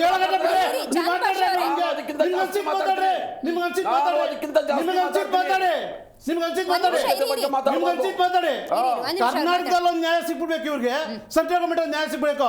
ಫಸ್ಟ್ ನಿಮ್ ತಟ್ಟೆಯಲ್ಲಿ ಎಗ್ಡ ಬಿದ್ದಿದೆ, ಅದನ್ನ ನೋಡಿ ಇವತ್ತು ನೀವು ಟೀಕೆ ಮಾಡ್ತಾ ಇದ್ರಲ್ಲ. ರಾಜ್ಯದಲ್ಲಿ ನಡೀತಲ್ಲ ಪ್ರಶ್ನೆ ಪತ್ರಿಕೆ, ಒಂದು ಕನ್ನಡ ಪ್ರಶ್ನೆ ಪತ್ರಿಕೆ ಮಾಡಕ್ ಬಂದಿಲ್ಲ ಅವ್ರಿಗೆ. ಇವತ್ತು ಮಕ್ಕಳು ಬೀದಿಗೆ ಹೋರಾಟ ಮಾಡಿದ್ರು, ಕೊಟ್ರ ಶಿಕ್ಷಣ ಎಜುಕೇಶನ್ ರಾಜೀನಾಮೆ ಕೊಟ್ರ, ಎಜುಕೇಶನ್ ರಾಜೀನಾಮೆ ಕೊಟ್ರ. ಯಾವ ನೈತಿಕತೆ ಇಟ್ಕೊಂಡು ಇವರು ಪ್ರೈಮ್ ಮಿನಿಸ್ಟರ್ PM ಕೊಟ್ಬಿಡ್ಲಿ, ಮೋದಿ ಕೊಟ್ಬಿಡ್ಲಿ ಅಂತಾರಲ್ಲ, ರಾಜಕೀಯ ಇವತ್ತು ನಮ್ಗೆ ಅಷ್ಟೇ ಬೇಕಾಯ್ತು, ಬದ್ಧತೆ ಇರಬೇಕಾಯ್ತು. ಈಗ ಹಿಂದೆ ರಾಜ್ಯದಲ್ಲಿ ಅಕ್ರಮ ಆದ ಸಂದರ್ಭದಲ್ಲಿ ನೀವು ರಾಜೀನಾಮೆ ಕೇಳಿದ್ರಲ್ಲ, ಅದು ಅನಾಗರಿಕತೆನಾ? ನಾವು ರಾಜೀನಾಮೆ ಕೇಳಿದಾಗ ಇವ್ರು ಏನ್ ತಗೊಂಡಿದ್ದಾರೆ ಅದನ್ನ ತೋರಿಸ್ಬೇಕಲ್ಲ. ಇವತ್ತು ಏನ್ ಆಕ್ಷನ್ ತಗೊಂಡ್ರಿ ಕನ್ನಡ ಪ್ರಶ್ನೆ ಪತ್ರಿಕೆಗೆ ಲೀಕ್ ಆದಾಗ, ಮತ್ತೆ ಅದನ್ನ ತಯಾರು ಮಾಡಕ್ಕೆ ಕನ್ನಡದಾಗ ಒಂದು ಪ್ರಶ್ನೆ ಪತ್ರಿಕೆ ತಯಾರು ಮಾಡಕ್ಕೆ ಸರ್ಕಾರ ಏನ್ ಆಕ್ಷನ್ ತಗಂತ ಹೇಳ್ಬೇಕಲ್ಲ. ಅವತ್ತು ಇದೇ ಮಕ್ಕಳು ನಿರೀಕ್ಷಕ ಎಕ್ಸಾಮ್ ಬರ್ತಾರಲ್ಲ, ಬೀದಿಗೆ ಬಂದು ಹೋರಾಟ ಮಾಡಿದ್ರಲ್ಲ, ಲಾಠಿ ಚಾರ್ಜ್ ಮಾಡ್ತಾರಲ್ಲ, ನೀವು ಸರ್ಕಾರದವರು ಏನ್ ಆಕ್ಷನ್ ತಗೊಂಡ್ರಿ ಕರ್ನಾಟಕ ಸರ್ಕಾರ? ಮಾತಾಡ್ತಾರೋ? ಇವತ್ತು ನಾನೇನು ಹೇಳಕ್ಕೆ ಇಷ್ಟಪಡ್ತಾ ಇದ್ದೀನಿ, ಇವತ್ತು ಆಗಿರೋಂಥದ್ದು ಎಲ್ಲಿ? ಉತ್ತರಾಖಂಡ, ಮಹಾರಾಷ್ಟ್ರ, ರಾಜಸ್ಥಾನದಲ್ಲಿ ಆಗಿರೋಂಥದ್ದು. ಇವತ್ತು ಅವ್ರನ್ನ ಅರೆಸ್ಟ್ ಮಾಡಿದ್ದಾರೆ. ಅರೆಸ್ಟ್ ಮಾಡೋದು, ಬೇಲ್ ತಗೊಂಡು ಆಚೆ ಬರೋದು. ಈ ಒಂದು ವ್ಯವಸ್ಥೆ ಇದೆಯಲ್ಲ, ಈ ವ್ಯವಸ್ಥೆಯಲ್ಲಿ ಏನಾಗ್ತಾ ಇದೆ? ಕಾಮನ್ ಆಗಿ ಹೋಗ್ತಾ ಇದೆ. ಬಿಡಪ್ಪ, ಇದೊಂದು ಸ್ಕ್ಯಾಮ್ ಅಲ್ಲಿ ಸಿಕ್ಕಾಕೊಂಡ್ಬಿಟ್ಟೆ, 1-3 ತಿಂಗಳು ಒಳಗಡೆ ಇರ್ತಾರೆ, ಯಾರೋ ಒಬ್ರು ಲಾಯರ್ ಫೀಸ್ ಕೊಟ್ಟು ಆಚೆ ಬರ್ತೀವಿ ಅನ್ನೋ ಒಂದು ಪರಿಸ್ಥಿತಿ ಬಂದಿದೆ. ಇಂಥ ಒಂದು ವಿಚಾರದಲ್ಲಿ ಸರ್ಕಾರಗಳು ಕಠಿಣವಾದ ಕ್ರಮ ತಗೋಬೇಕು. ಆ ಕಠಿಣವಾದ ಕ್ರಮ ಹೇಗಿರ್ಬೇಕಂದ್ರೆ, ಪ್ರಶ್ನೆ ಮಂತ್ರಿಕೆ ಮಕ್ಕಳು ವಿಚಾರದ ಭವಿಷ್ಯಕ್ಕೆ ಕೈ ಹಾಕ್ತೀವಿ ಅಂದಾಗ ನಮ್ಮ ಉಳಿಗಾಲನೇಲಪ್ಪ ಆ ವಿಚಾರಕ್ಕೆ ಕೈ ಹಾಕ್ಬಾರ್ದಂತ ಸಿಸ್ಟಮ್ ಕ್ಲೀನ್ ಆಗಬೇಕು. ಅಂದ್ರೆ ನೀವು ಹೇಳೋದು ಕೇಂದ್ರ ವ್ಯಾಪಿಯಾಗಿ ನೀವು ನೋಡೋದಾದ್ರೆ ಕಾನೂನು ವ್ಯವಸ್ಥೆ ದುರ್ಬಲವಾಗಿದೆ. ಅಲ್ಲ, ಕಾನೂನು ವ್ಯವಸ್ಥೆಯಲ್ಲಿ ಬರುವಂತದ್ದು ಅದು ಕಾನೂನಿಗೆ ಸೀಮಿತ. ಅದು ಇವತ್ತು ಅಲ್ಲಿ ಕಾನೂನು ಪಾಲನೆ ಮಾಡಬೇಕಾಯ್ತು ದೇಶದಲ್ಲಿ. ಇವತ್ತು ಕಾನೂನು ತಗೊಂಡ್ಬಂದು ನೀವು ರಾಜಕೀಯ ಮಾಡ್ತಾ ಇದೀರಿ. ನೀವು ಎಂಥ ಆರೋಪ ಇದೆ ಗೊತ್ತಾ ನಾಗೇಂದ್ರ ಅವರೇ? ಕಾನೂನು ವ್ಯವಸ್ಥೆಯೇ ದುರ್ಬಲಗೊಳಿಸುವಂತಹ ವ್ಯವಸ್ಥೆಯನ್ನು ಕೇಂದ್ರ ಸರ್ಕಾರ ಮಾಡ್ತಿದೆ ಅಂತ ಅಲಿಗೇಷನ್ ಇದೆ.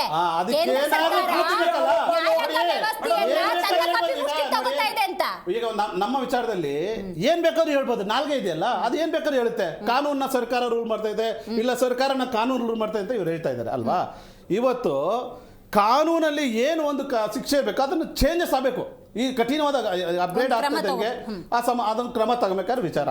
ಅದನ್ನು ಬಿಟ್ಬಿಟ್ಟು ಆಗಿದೆ, ಈಗ ಇದಕ್ಕೆ ಕಠಿಣವಾದ ಶಿಕ್ಷೆ ಯಾವ ರೀತಿ ತಗೊಂತೀರಿ? ಈ ಒಂದು ಲೋಪ ಆಗಿದೆ, ಅದು ಭವಿಷ್ಯ ಏನು, ಪರಿಹಾರ ಏನು ಅನ್ನೋ ರೀತಿ ವಿರೋಧ ಪಕ್ಷಗಳು ಕೇಳಬೇಕು ಹೊರತು ನಾವುಗಳು ಸಾಚ, ನಾವು ಕ್ಲೀನ್ ಇಮೇಜು, ನಾವು ತಪ್ಪೇ ಮಾಡಿಲ್ಲ, ನಾವು ಭ್ರಷ್ಟಾಚಾರಣೆ ಮಾಡಿಲ್ಲ, ನಾವು ಪ್ರಶ್ನೆ ಪತ್ರಿಕೆ ನಮ್ಮ ಸರ್ಕಾರದಲ್ಲಿ ಲೀಕೆ ಆಗಿಲ್ಲ ಅಂದ್ರೆ ಎಷ್ಟು ಬೇಕು ನಿಮ್ಮ ಅಂಕಿಅಂಶಗಳು? ಹಾಗಾದ್ರೆ ಲೋಹಿತ್ ಅವರೇ, NTA ಮಾಡಿದ ಉದ್ದೇಶ ಸಾಕಾರ ಆಯ್ತಾ? ಇಷ್ಟು ಅಕ್ರಮಗಳಾಗ್ತಿದೆ. NTA ಮಾಡಿದ್ದು ಏನೋ ನೀತಿಗಳಿದೆ ಮೇಡಮ್, ಎಲ್ಲ ಸರಿ ಇದೆ. ಆದರೆ ಇಲ್ಲಿ ಒಂದಿಷ್ಟು ಏನೋ ಮಧ್ಯದಲ್ಲಿ ಆಡಳಿತಾತ್ಮಕವಾಗಿ ಹೇಳ್ದಲ್ಲ, ಈ ಒಂದು ಅಧಿಕಾರಿಗಳು ಅದು ಅವರು ಒಂದು ಕರೆಕ್ಟಾಗಿ ಅದು ಇದು ಮಾಡ್ದಲೆ, ಏನೋ ಸೂಪರ್ವೈಸ್ ಮಾಡ್ದಲೆ ಈ ರೀತಿ ಲೋಪದೋಷಗಳಾಗಿದೆ. ಡೆಫಿನೆಟ್ಲಿ ತಪ್ಪೇ. ಅದಕ್ಕೆ ಸರ್ಕಾರನ ದೂಷಣೆ ಮಾಡ್ದಲ್ಲೇ ಅರ್ಥ ಇಲ್ಲ. ಅದನ್ನ ಯಾವ ರೀತಿ ನಾವು ಇದನ್ನ ಮುಂದೆ ಇನ್ನೂ ಹೆಚ್ಚಿನ ರೀತಿ ಲೋಪದೋಷ ಆಗದಿದ್ದ ರೀತಿಯಲ್ಲಿ ಸರಿಪಡಿಸ್ಕೋಬೇಕು ಅನ್ನೋ ಒಂದು ಮುಂಜಾಗ್ರತಾ ಕ್ರಮ ಸಾಕಷ್ಟು ನಾವು ತಗೊಳ್ಳೋಂಥ ಒಂದು ಪ್ರಾಮಾಣಿಕ ಪ್ರಯತ್ನ ಮಾಡ್ತೀವಿ. ಮಕ್ಕಳಿಗೆ ಇನ್ನೂ ಹೆಚ್ಚಿನ ರೀತಿ ಒಂದು ಆತ್ಮವಿಶ್ವಾಸ ತುಂಬ್ತೀವಿ. ಬರೋ ಅಂತ ಏನು ಎಕ್ಸಾಮ್ ಇದೆ ಅವ್ರಿಗೆ ಹೆಚ್ಚಿನ ಒಂದು ಭರವಸೆ, ಒಂದು ನಂಬಿಕೆ ಅವ್ರಿಗೆ ಬರ್ಸೋ ಅಂತ ಒಂದು ಪ್ರಯತ್ನ ಮಾಡ್ತೀವಿ ಸರ್. ಚಾಂದ್ಪಾಷ್ ಅವರೇ, ಎಂಥದ್ದೇ ಪ್ರಕರಣಗಳಾದಾಗ ಕಾಂಗ್ರೆಸ್ ಇರ್ಬೋದು, BJP ಇರ್ಬೋದು, JDS ಇರ್ಬೋದು, AAP ಇರ್ಬೋದು, AAP ಅವ್ರು ಸ್ವಲ್ಪ ಅದರಿಂದ ನಾನು ದೂರ ಇಡ್ತೀನಿ, ರಾಜಕೀಯವಾಗಿ ತಗೊಂಡ್ಬಿಡ್ತೀರಿ. ಆರೋಪ ಪ್ರತ್ಯಾರೋಪಗಳಲ್ಲಿ 4 ದಿವಸ ನೀಟು ಅಂತ ಚರ್ಚೆ ಮಾಡ್ತೀರಿ. ಆಮೇಲೆ ನೀವು ವಿದ್ಯಾರ್ಥಿಗಳ ಸಮಸ್ಯೆ ಬಗ್ಗೆ, ಆ ಕುಟುಂಬದ ಸಮಸ್ಯೆ ಬಗ್ಗೆ ಧ್ವನಿ ಎತ್ತಿದ್ರಿಂದಾಗಿ ನೀವು ರಾಜಕೀಯಕ್ಕೆ ಬಳಸ್ಕೊತೀರೇ ಹೊರತು ನಿಜವಾದ ಹಿತಾಸಕ್ತಿ ಅನ್ನೋದಿದೆಯಾ ನಿಮಗೆ? ನೋಡಿ ಮೇಡಮ್, ನಾನು ನೀಟ್ ಬಗ್ಗೆನೇ ಮಾತಾಡಕ್ಕೆ ಕುಂತಿದ್ದು, ನಾನು ಮಾತಾಡ್ತಿರೋದು ಕೂಡ ಅದೇನೆ. ಅದನ್ನ ತಪ್ಪಿ ನಾನು ಎಲ್ಲೂ ಏನೂ ಮಾತಾಡಲಿಲ್ಲ. ನಾನು ಚಾಂದ್ಪಾಷ್ ಅವ್ರ ಬಗ್ಗೆ ಜನರಲ್ ಆಗಿ ನಾನಾಗಲಿ 4 ಜನ ಇದ್ದೀವಿ. ಕಾಂಗ್ರೆಸ್ ಮತ್ತು ಮಿತ್ರ ಪಕ್ಷಗಳ ಸ್ಟೇಟ್ಮೆಂಟ್ ಅನ್ನು ನೀವು ಗಮನಿಸಿದ್ರಿ. ರಾಜಕೀಯವಾಗಿ ಮಾತಾಡೋದಾದ್ರೆ ಬಹಳಷ್ಟು ವೇದಿಕೆಗಳಿವೆ. ಅಲ್ಲಿ ಅವರವರ ಪಕ್ಷಗಳನ್ನ ಅವರವರು ಸಮರ್ಥನೆ ಮಾಡ್ಕೋಬೇಕಾದ್ದು ಸತ್ಯ. ಇಲ್ಲಿ ಈ ಒಂದು ಡಿಬೇಟಲ್ಲಿ ಖಂಡಿತವಾಗಲೂ ನಾನು ಆ ವಿದ್ಯಾರ್ಥಿಗಳಿಗಾಗಿರೋ ಅನ್ಯಾಯದ ಬಗ್ಗೆ ಮಾತ್ರ ಮಾತಾಡಕ್ಕೆ ಬಂದಿದ್ದೆ. ಈಗ ನಮ್ಮ ಸ್ನೇಹಿತರು ಹೇಳಿದ್ರು, ಇದಕ್ಕೆ ಹೊಣೆ ಯಾರು? ಪ್ರಧಾನಮಂತ್ರಿಗಳು ಅಥವಾ ಈ ವಿದ್ಯಾ ಸಚಿವರು? ನಮ್ಮ ಈ ಸ್ನೇಹಿತರು ಹೇಳಿದ್ರು, ಏನೋ ಲೋಪದೋಷ ಆಗಿದೆ, ಅದಕ್ಕೆಲ್ಲವೂ ಸರ್ಕಾರ ಹೊಣೆನಾ ಅಂತ. ಆಯಿತು, ನಾವು ಯಾರು ಹೊಣೆ ಮಾಡ್ಬೇಕಂತ ನೀವೇ ಹೇಳಿ. ಈಗ ನಡೆದಿರುವಂಥ ಘಟನೆಗೆ ಸರ್ಕಾರ ಹೊಣೆ ಅಲ್ಲ ಅಂತಿದ್ದೀರಿ, ನಾವು ಯಾರು ಹೊಣೆ ಮಾಡೋಣ? ಒಂದು ಪ್ರಧಾನಿ ಅಲ್ಲಲ್ಲ, ತಪ್ಪು ಅದೇನೇ ಅಲ್ಲಿಗೆ ಬರ್ತಿದ್ದೀನಿ. ಪ್ರಧಾನಿ ಮಂತ್ರಿಗಳು ಈ ದೇಶಕ್ಕೆ ಕ್ಯಾಪ್ಟನ್, ಅವರ ಅಂಡರ್ನಲ್ಲಿ ಬರುವಂಥವರು ಈ ವಿವಿಧ ಇಲಾಖೆಯ ಮಂತ್ರಿಗಳು. ಇಲ್ಲಿ ನಡೆದಂಥ ಸಂದರ್ಭದಲ್ಲಿ ಕ್ಯಾಪ್ಟನ್ ಗಮನಕ್ಕೆ ಬಂದಿದೆ, ಯಾಕೆ ಕ್ರಮ ತಗೊಂಡಿಲ್ಲ ಅಂತ ಒಂದು. ಆಮೇಲೆ ನೀವು ಹೇಳಿದ್ರು ನಿಮ್ಮ ಸರ್ಕಾರದಲ್ಲಿ ನಡೆದಿಲ್ವಾ, ಅಲ್ಲಿ ನಡೆದಿಲ್ವಾ? ಸ್ವಾಮಿ, ಎಲ್ಲ ಸರ್ಕಾರದಲ್ಲಿ ಒಂದಲ್ಲ ಒಂದೊಂದು ನಡೆದಿದ್ರೆ ಅದನ್ನ ಕ್ರಮ ಏನು ನೀವು ಹೇಳಿದ್ರೆ ನೀವು ಕ್ರಮ ತಗೊಳ್ಳಿ ಅಂತ ಆಗಿದೆ, ತಗೊಂಡಿದ್ದಾರೆ. ಆದ್ರೆ ಇದನ್ನ ಯಾಕೆ ವಿಶೇಷವಾಗಿ ಹೇಳ್ತಾ ಇದ್ದೀನಿ ಅಂದ್ರೆ, ಇದೇ ಪ್ರಕರಣ ನಿಮ್ಮದೇ ಕೇಂದ್ರ ಸರ್ಕಾರ ಇದ್ದಾಗ 3ನೇ ಬಾರಿ ನಡೀತಾ ಇದೆ. ಮೊದಲನೇ ಸಾರಿ ಆದ್ರೆ ಎಲ್ಲೋ ಆಗಿದೆ, ಅಧಿಕಾರಿಗಳ ಎಡವಟ್ಟು ಅಥವಾ ಯಾವುದೋ ಒಂದು ವ್ಯವಸ್ಥಿತವಾದಂತ ಒಂದು ಜಾಲ, ಎಲ್ಲ ಒಪ್ಕೊಳ್ಳೋಣ. 2024ರಲ್ಲಿ 16ರಲ್ಲಾಯ್ತು, ಅವಾಗಲೂ ಕೂಡ ನೀವು ಹುಷಾರಾಗಲಿಲ್ಲ. ನೋಡಿ, 2024ರಲ್ಲಿ 67 ಜನ ಅಭ್ಯರ್ಥಿಗಳು ಟಾಪ್ ಬಂದಾಗ ಅವ್ರ ಸ್ಕೋರ್ ಎಷ್ಟು ಗೊತ್ತಾ? 720ಕ್ಕೆ 720. ಅಲ್ಲಿ ಅನುಮಾನ ಬಂತು, ಅದನ್ನ ಇನ್ವೆಸ್ಟಿಗೇಷನ್ ಮಾಡಿದ್ರು. ಇನ್ವೆಸ್ಟಿಗೇಷನ್ ಮಾಡಿ CBI ಕೊಟ್ಟರು. CBI ಕೊಟ್ಟು ಅವ್ರ ಮೇಲೆ ಕೇಸ್ ಆಯಿತು. ಸುಪ್ರೀಂ ಕೋರ್ಟಲ್ಲಿ ಅದು ಪ್ರೂವ್ ಆಯಿತು. ಸುಪ್ರೀಂ ಕೋರ್ಟು ಈ ಒಂದು ಎಜುಕೇಷನ್ ವ್ಯವಸ್ಥೆ ಬಗ್ಗೆ ಛೀಮಾರಿ ಕೂಡ ಆಯಿತು. ಇದು ಎಲ್ಲಿ ಜಾಸ್ತಿ ಬಿಹಾರ, ಜಾರ್ಖಂಡು ಈ ಕಡೆ ಆಗುತ್ತೆ. ಇವರು ಬಹಳ ದೊಡ್ಡ ಮಟ್ಟದಲ್ಲಿ ಅಲ್ಲಿ ಪರೀಕ್ಷೆಗಳು ತಗೋತಾರೆ. ನಮ್ಮ ದೇಶದಲ್ಲಿ ನಮ್ಮ ಗ್ರಾಮೀಣ ಪ್ರದೇಶದ ಮಕ್ಕಳು ಬಹಳ ಕಷ್ಟ ಈ ಪರೀಕ್ಷೆಗಳು ತಗೊಳ್ಳೋದು. ಎಲ್ಲರ ಒಂದು ಅವರಲ್ಲಿ ತರಬೇತಿ ತಗೊಳ್ಳೋದಕ್ಕೆ ಎಕ್ಸಾಮ್ ಬರೆಯೋದಕ್ಕಂತ ಹೋಗ್ಬೇಕಾದ್ರೂ ಕೂಡ ಲಕ್ಷಾಂತರ ರೂಪಾಯಿ ಕೊಟ್ಟೆ ಸೇರ್ಕೋಬೇಕು. ಯಾಕಂದ್ರೆ ಫ್ರೀ ಸೀಟ್ ಸಿಕ್ಕಿದ್ರೆ ತಂದೆ ತಾಯಿಗಳು ಅದೊಂದು ಆಸೆ, ನನ್ನ ಮಗಳು ಡಾಕ್ಟರ್ ಆಗ್ತಾರೆ ಅಂತ. ಇಲ್ಲ ಅಂತ ಹೇಳಿದ್ರೆ ಮ್ಯಾನೇಜ್ಮೆಂಟ್ ಕೋಟಾ ಅಂತ ಹೇಳಿ, ಅದು ಯಾವ ಪಕ್ಷದವರ ವಿದ್ಯಾಸಂಸ್ಥೆಗಳಾದ್ರೂ ಆಗಿರ್ಲಿ, ಕೋಟ್ಯಾಂತರ ರೂಪಾಯಿ ಕೊಡಬೇಕು. ಎಲ್ಲಿಂದ ತರ್ತಾರೆ ಅಂತ ಈ ಸಂದರ್ಭದಲ್ಲಿ ವಿದ್ಯಾಮಂತ್ರಿಗಳು ನಿಮ್ಮ ಪೀರಿಯಡ್ ಅಲ್ಲಿ ಆಗಿದೆಯಲ್ಲ, ನೈತಿಕ ಹೊಣೆ ಹೊತ್ತು ರಾಜೀನಾಮೆ ಕೊಡೋದ್ರಲ್ಲಿ ತಪ್ಪೇನಿದೆ? ಆಯ್ತಾ? ಆಯ್ತು, ಓಕೆ,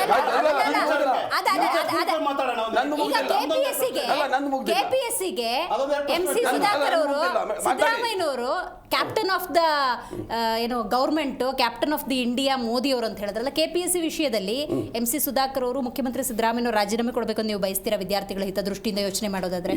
ಮೇಡಮ್, ಇಂತ ಹಗರಣ ಆದ್ರೆ ಅವ್ರು ಅದು ಕ್ರಮ ತಗೊಳ್ತಾರೆ ಮೇಡಮ್. ರಾಜೀನಾಮೆ ತಗೊಳ್ಳೋದು ಮೊದಲನೇ ಸಾರಿ ನಾನು ಕೇಳಿದ್ದು. ನೀವು ಕುಂತ್ರು ನಿಂತ್ರು ಎಲ್ಲದಕ್ಕೂ ರಾಜೀನಾಮೆ ಕೇಳ್ತೀರಾ? ಕುಂತ್ರು ನಿಂತ್ರು ರಾಜೀನಾಮೆ ಕೇಳ್ತೀರಾ? ಒಬ್ಬೊಬ್ರು ಮಾತಾಡಿ, ನಿಮ್ಮಲ್ಲಿ ಮೈತ್ರಿ ಇದೆ ಅಂತ ನನಗೆ ಗೊತ್ತು. ಹಾಗಂತ ಹೇಳಿ ನೀವು ನೋಡಿ ಮಧ್ಯದಲ್ಲಿ ನೀವು ಪ್ರವೇಶ ಮಾಡಿದ್ರೆ ನಾನು ಮಾತಾಡಕ್ ಬಿಡೋದಿಲ್ಲ. ನಂದು ಮುಗಿದಿಲ್ಲ ಮೇಡಮ್, ನಂದು ಮುಗ್ದಿಲ್ಲ ಇದು. ಇಲ್ಲ, ನಂದು ಮುಗಿದಿಲ್ಲ. ಅಲ್ಲಲ್ಲ, ಇವರೊಬ್ಬರಿಗೆಲ್ಲ ಧ್ವನಿ ಇರೋದು, ನಮಗೂ ಬಹಳ ಧ್ವನಿ ಇದೆ. ಅಲ್ಲಲ್ಲ, ನಾನು ಹೇಳೋದು ಇದನ್ನ ನಾವಾಗ್ಲಿ ನೀವಾಗ್ಲಿ ನಾವು 4 ಜನನು ಯಾರು ಕಿಂಚಿತ್ತು ಸಮರ್ಥನೆ ಮಾಡ್ಕೋಬಾರ್ದ್ರಿ. ತಪ್ಪು ಈ ತರ ಸಜೆಷನ್ ಕೊಡಿ, ಪ್ರೈಮ್ ಮಿನಿಸ್ಟರ್ ರಾಜೀನಾಮೆ ಕೊಡಬೇಕು, ಇಲ್ಲಿರುವಂತ ರಾಜ್ಯದ ಸರ್ಕಾರದ ಚೀಫ್ ಮಿನಿಸ್ಟರ್ ರಾಜೀನಾಮೆ ಕೊಡಬಾರ್ದು ಅಂದ್ರೆ ಅದು ನಿಮ್ ತಾರತಮ್ಯ ಅಲ್ಬೋದು.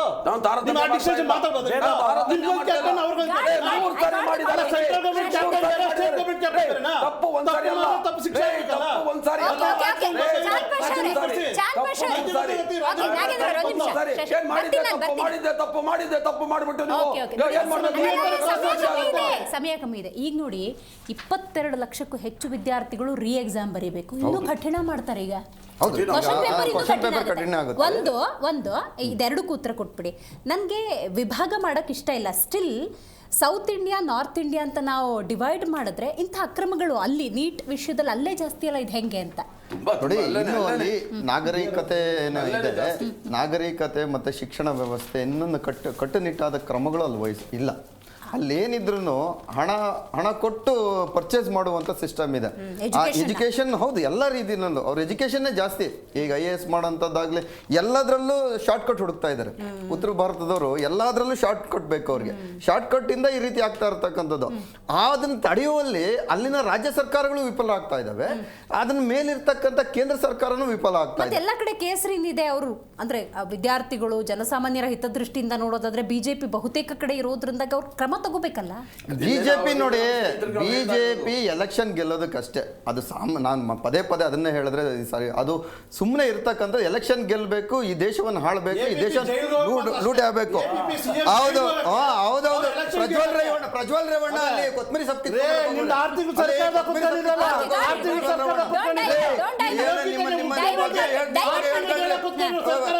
ರೇವಣ್ಣ ಏನು ಹೋಗಿದ್ರು ಅಲ್ಲಿ?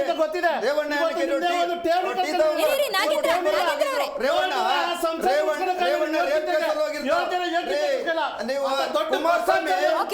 ಕುಮಾರಸ್ವಾಮಿ ಗೋಮಾಳ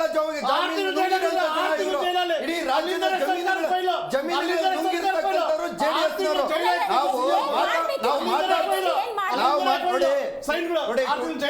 ನೋಡಿ, ಇದಕ್ಕೇನ್ ಗೊತ್ತಾ, ಟ್ಯುಟೋರಿಯಲ್ ಮಾಫಿಯಾ ಏನಿದೆ ಅದನ್ನು ಕಡಿವಾಣ ಹಾಕ್ಬೇಕು. ಇನ್ನೊಂದು ಸಿಂಡಿಕೇಟ್ ನಡೀತಾ ಇದಾವೆ, ಇದಕ್ಕೋಸ್ಕರ ಸಿಂಡಿಕೇಟ್ಗಳು ನಡೀತಾ ಇದಾವೆ, ಅದನ್ನು ಕಡಿವಾಣ ಹಾಕ್ಬೇಕು.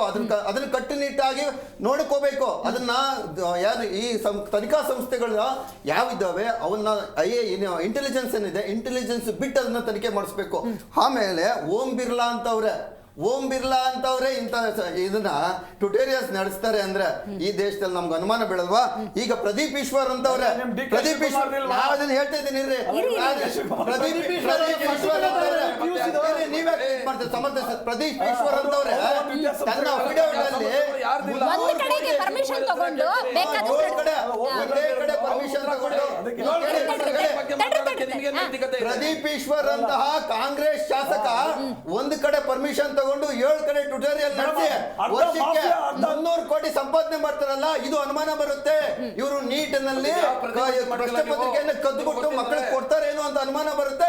ಓಂ ಬಿರ್ಲಾ ಅವ್ರ ಮೇಲೆ ನಮಗೆ ಅನುಮಾನ ಬರ್ತಾ ಇದೆ. ಅವ್ರ ಮೇಲೆ ತನಿಖೆ ಮಾಡ್ಬೇಕು ಫಸ್ಟ್. ಇಂಥ ದೊಡ್ಡ ದೊಡ್ಡ ನೀಟ್ಗಳ ರಾಜಕೀಯದಲ್ಲಿ ಯಾರು ಇಟ್ಟಿದ್ರಲ್ಲ ಅವರೇ ಫಸ್ಟ್ ಮಾಡಕ್ಕಾಗೋದು, ಬೇರೆಯವ್ರು ಮಾಡೋದಕ್ಕೆ ಕಷ್ಟ ಆಗುತ್ತೆ, ಅಷ್ಟು ಸುಲಭ ಅಲ್ಲ. ಅವ್ರ ಮೇಲೆ ತನಿಖೆಗಳನ್ನ ಆಗ್ಬೇಕು, ತನಿಖೆ ಕಟ್ಟುನಿಟ್ಟು ಆಗ್ಬೇಕು. ಯಾರಾದ್ರೂ ಒಬ್ರು ತಲೆದಂಡ ಆಗ್ಲೇಬೇಕು. ಸಚಿವರದು 3 ಸರಿ ಆಗಿದೆ. ಇದಾಗ್ಲಿ 2014ರಲ್ಲಿ ಅಧಿಕಾರ ವಹಿಸ್ಕೊಂಡಿದ್ದಾರೆ. ಇದು 3ನೇ ಬಾರಿ. 22 ಲಕ್ಷ ಜನ ಏನ್ ಮಕ್ಕಳಿದ್ದಾರೆ ಅವರಿಗೆ ಇವತ್ತಿನ ಬರುವ ಹೋಗುವ ಖರ್ಚುಗಳ ವೆಚ್ಚಗಳನ್ನ ಕೇಂದ್ರ ಸರ್ಕಾರವೇ ಭರಿಸಬೇಕು.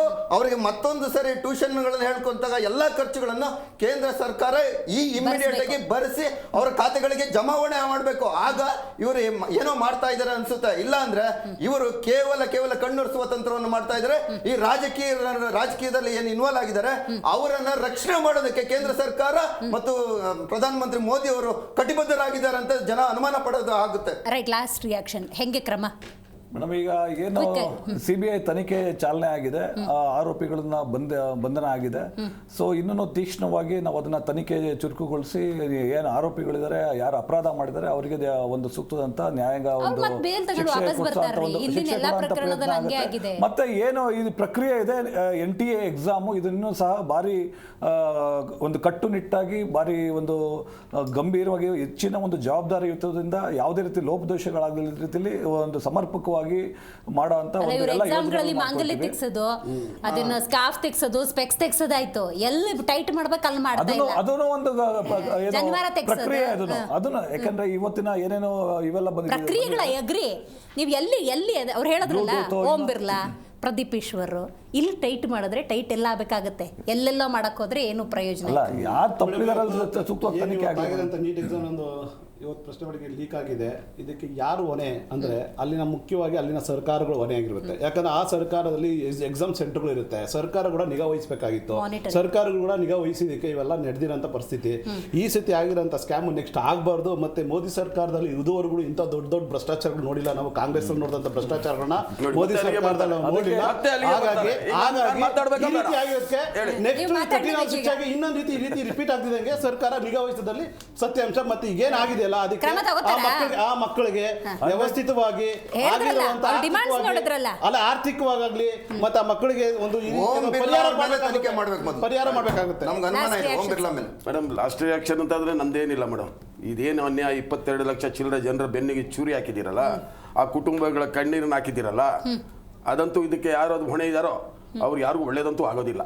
ಹಾಗಾಗಿ ಇಂಥ ಕ್ರಮಗಳು ಏನ್ ಮಾಡ್ತಾರೆ, ಈಗ ತನಿಖೆ ಮಾಡ್ತಾರೆ ಮೇಡಮ್. ತನಿಖಾ ಸಂಸ್ಥೆಗಳೆಲ್ಲ ಅವ್ರ ಕೈಲವೆ. ಯಾರಾದ್ರೂ ಇವ್ರು ಬೇಕಾದವ್ರು ಇದ್ರು ಅಂತ ಇಟ್ಕೊಳ್ಳಿ, ಹೇಗ್ ಬೇಕಾದ್ರೂ ತಿದ್ಕೋಬಹುದು. ಇಲ್ವಾ, ಈ ತನಿಖಾ ಸಂಸ್ಥೆ ಮಾಡ್ತಾರೆ, ಅರೆಸ್ಟ್ ಮಾಡ್ತಾರೆ, ಅವ್ರನ್ನ ಜೈಲಿಗೆ ಕಳಿಸ್ತಾರೆ, ಬೇಲ್ ಮೇಲೆ ಆಚೆ ಬರ್ತಾರೆ. ನಾಳೆ ಮತ್ತೆ ಆಗಲ್ಲ ಅನ್ನೋದಕ್ಕೆ ಏನ್ ಕಾರಣ? ಏನ್ ಗ್ಯಾರಂಟಿ? ನಾಳೆ ಮುಂದಿನ ಪೀಳಿಗೆ ಮುಂದಿನ ಮಕ್ಕಳ ಜೊತೆಯಲ್ಲಿ ಇವರು ಚೆಲ್ಲಾಟ ಆಡಲ್ಲ ಅಂತ ಏನ್ ಕಾರಣ? ಈ ಯಾವ ಒಂದು ವ್ಯವಸ್ಥಿತವಾದಂತ ಈ ಕರ್ಮಕಾಂಡಗಳನ್ನ ಮಾಡುವಂತ ಈ ಜಾಲ ಇದೆಯಲ್ಲ, ಇದು ಬಹಳ ಮಾರಕವಾದಂತ ಜಾಲ.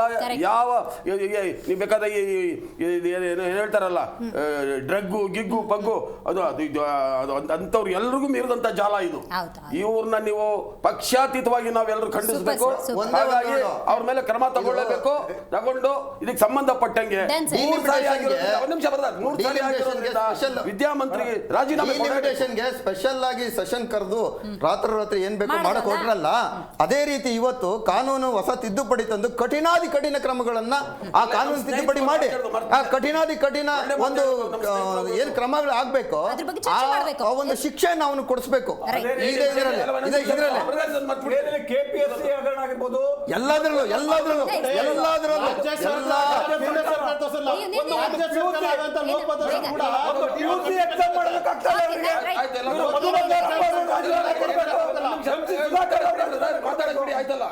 ನಮ್ಮ JDS ವಕ್ತಾರರು ಹೇಳಿದ್ರು, ಖಂಡಿತವಾಗ್ಲೂ ಅದನ್ನು ಸ್ವಾಗತಿಸ್ತೇನೆ. ಕೇಂದ್ರ ಸರ್ಕಾರ ಒಂದೇ ಹೊಣೆ ಅಲ್ಲ, ಆಯಾ ರಾಜ್ಯ ಸರ್ಕಾರಗಳು ಕೂಡ ಇದಕ್ಕೆ ಹೊಣೆ ಹೊರಬೇಕು. ಎಲ್ಲಿ ನಡೆದಿದೆ ಪ್ರಕರಣ ಅಂತ. ರಾಜಸ್ಥಾನ್ ಮತ್ತು ಹರಿಯಾಣದಲ್ಲಿ ಇರೋದು ಯಾರ ಸರ್ಕಾರ?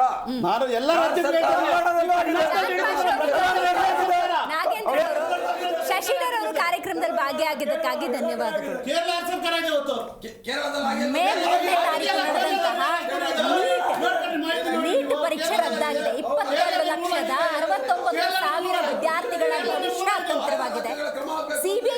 ಒಂದು ಕಡೆ ನಡೀತಾ ಇದೆ. ಮುಂದಿನ ದಿನಗಳಲ್ಲಿ ಇಂಥ ಅಕ್ರಮ ನಡೆಯದ ರೀತಿಯಲ್ಲಿ ಕೇಂದ್ರ ಸರ್ಕಾರ ಯಾವ ರೀತಿ ಕ್ರಮ ತೆಗೆದುಕೊಳ್ಳುತ್ತೆ ಕಾದು ನೋಡೋಣ ಅಂತ ಹೇಳ್ತಾ ಇವತ್ತಿನ ಕಾರ್ಯಕ್ರಮ ಮುಗಿಸೋಣ.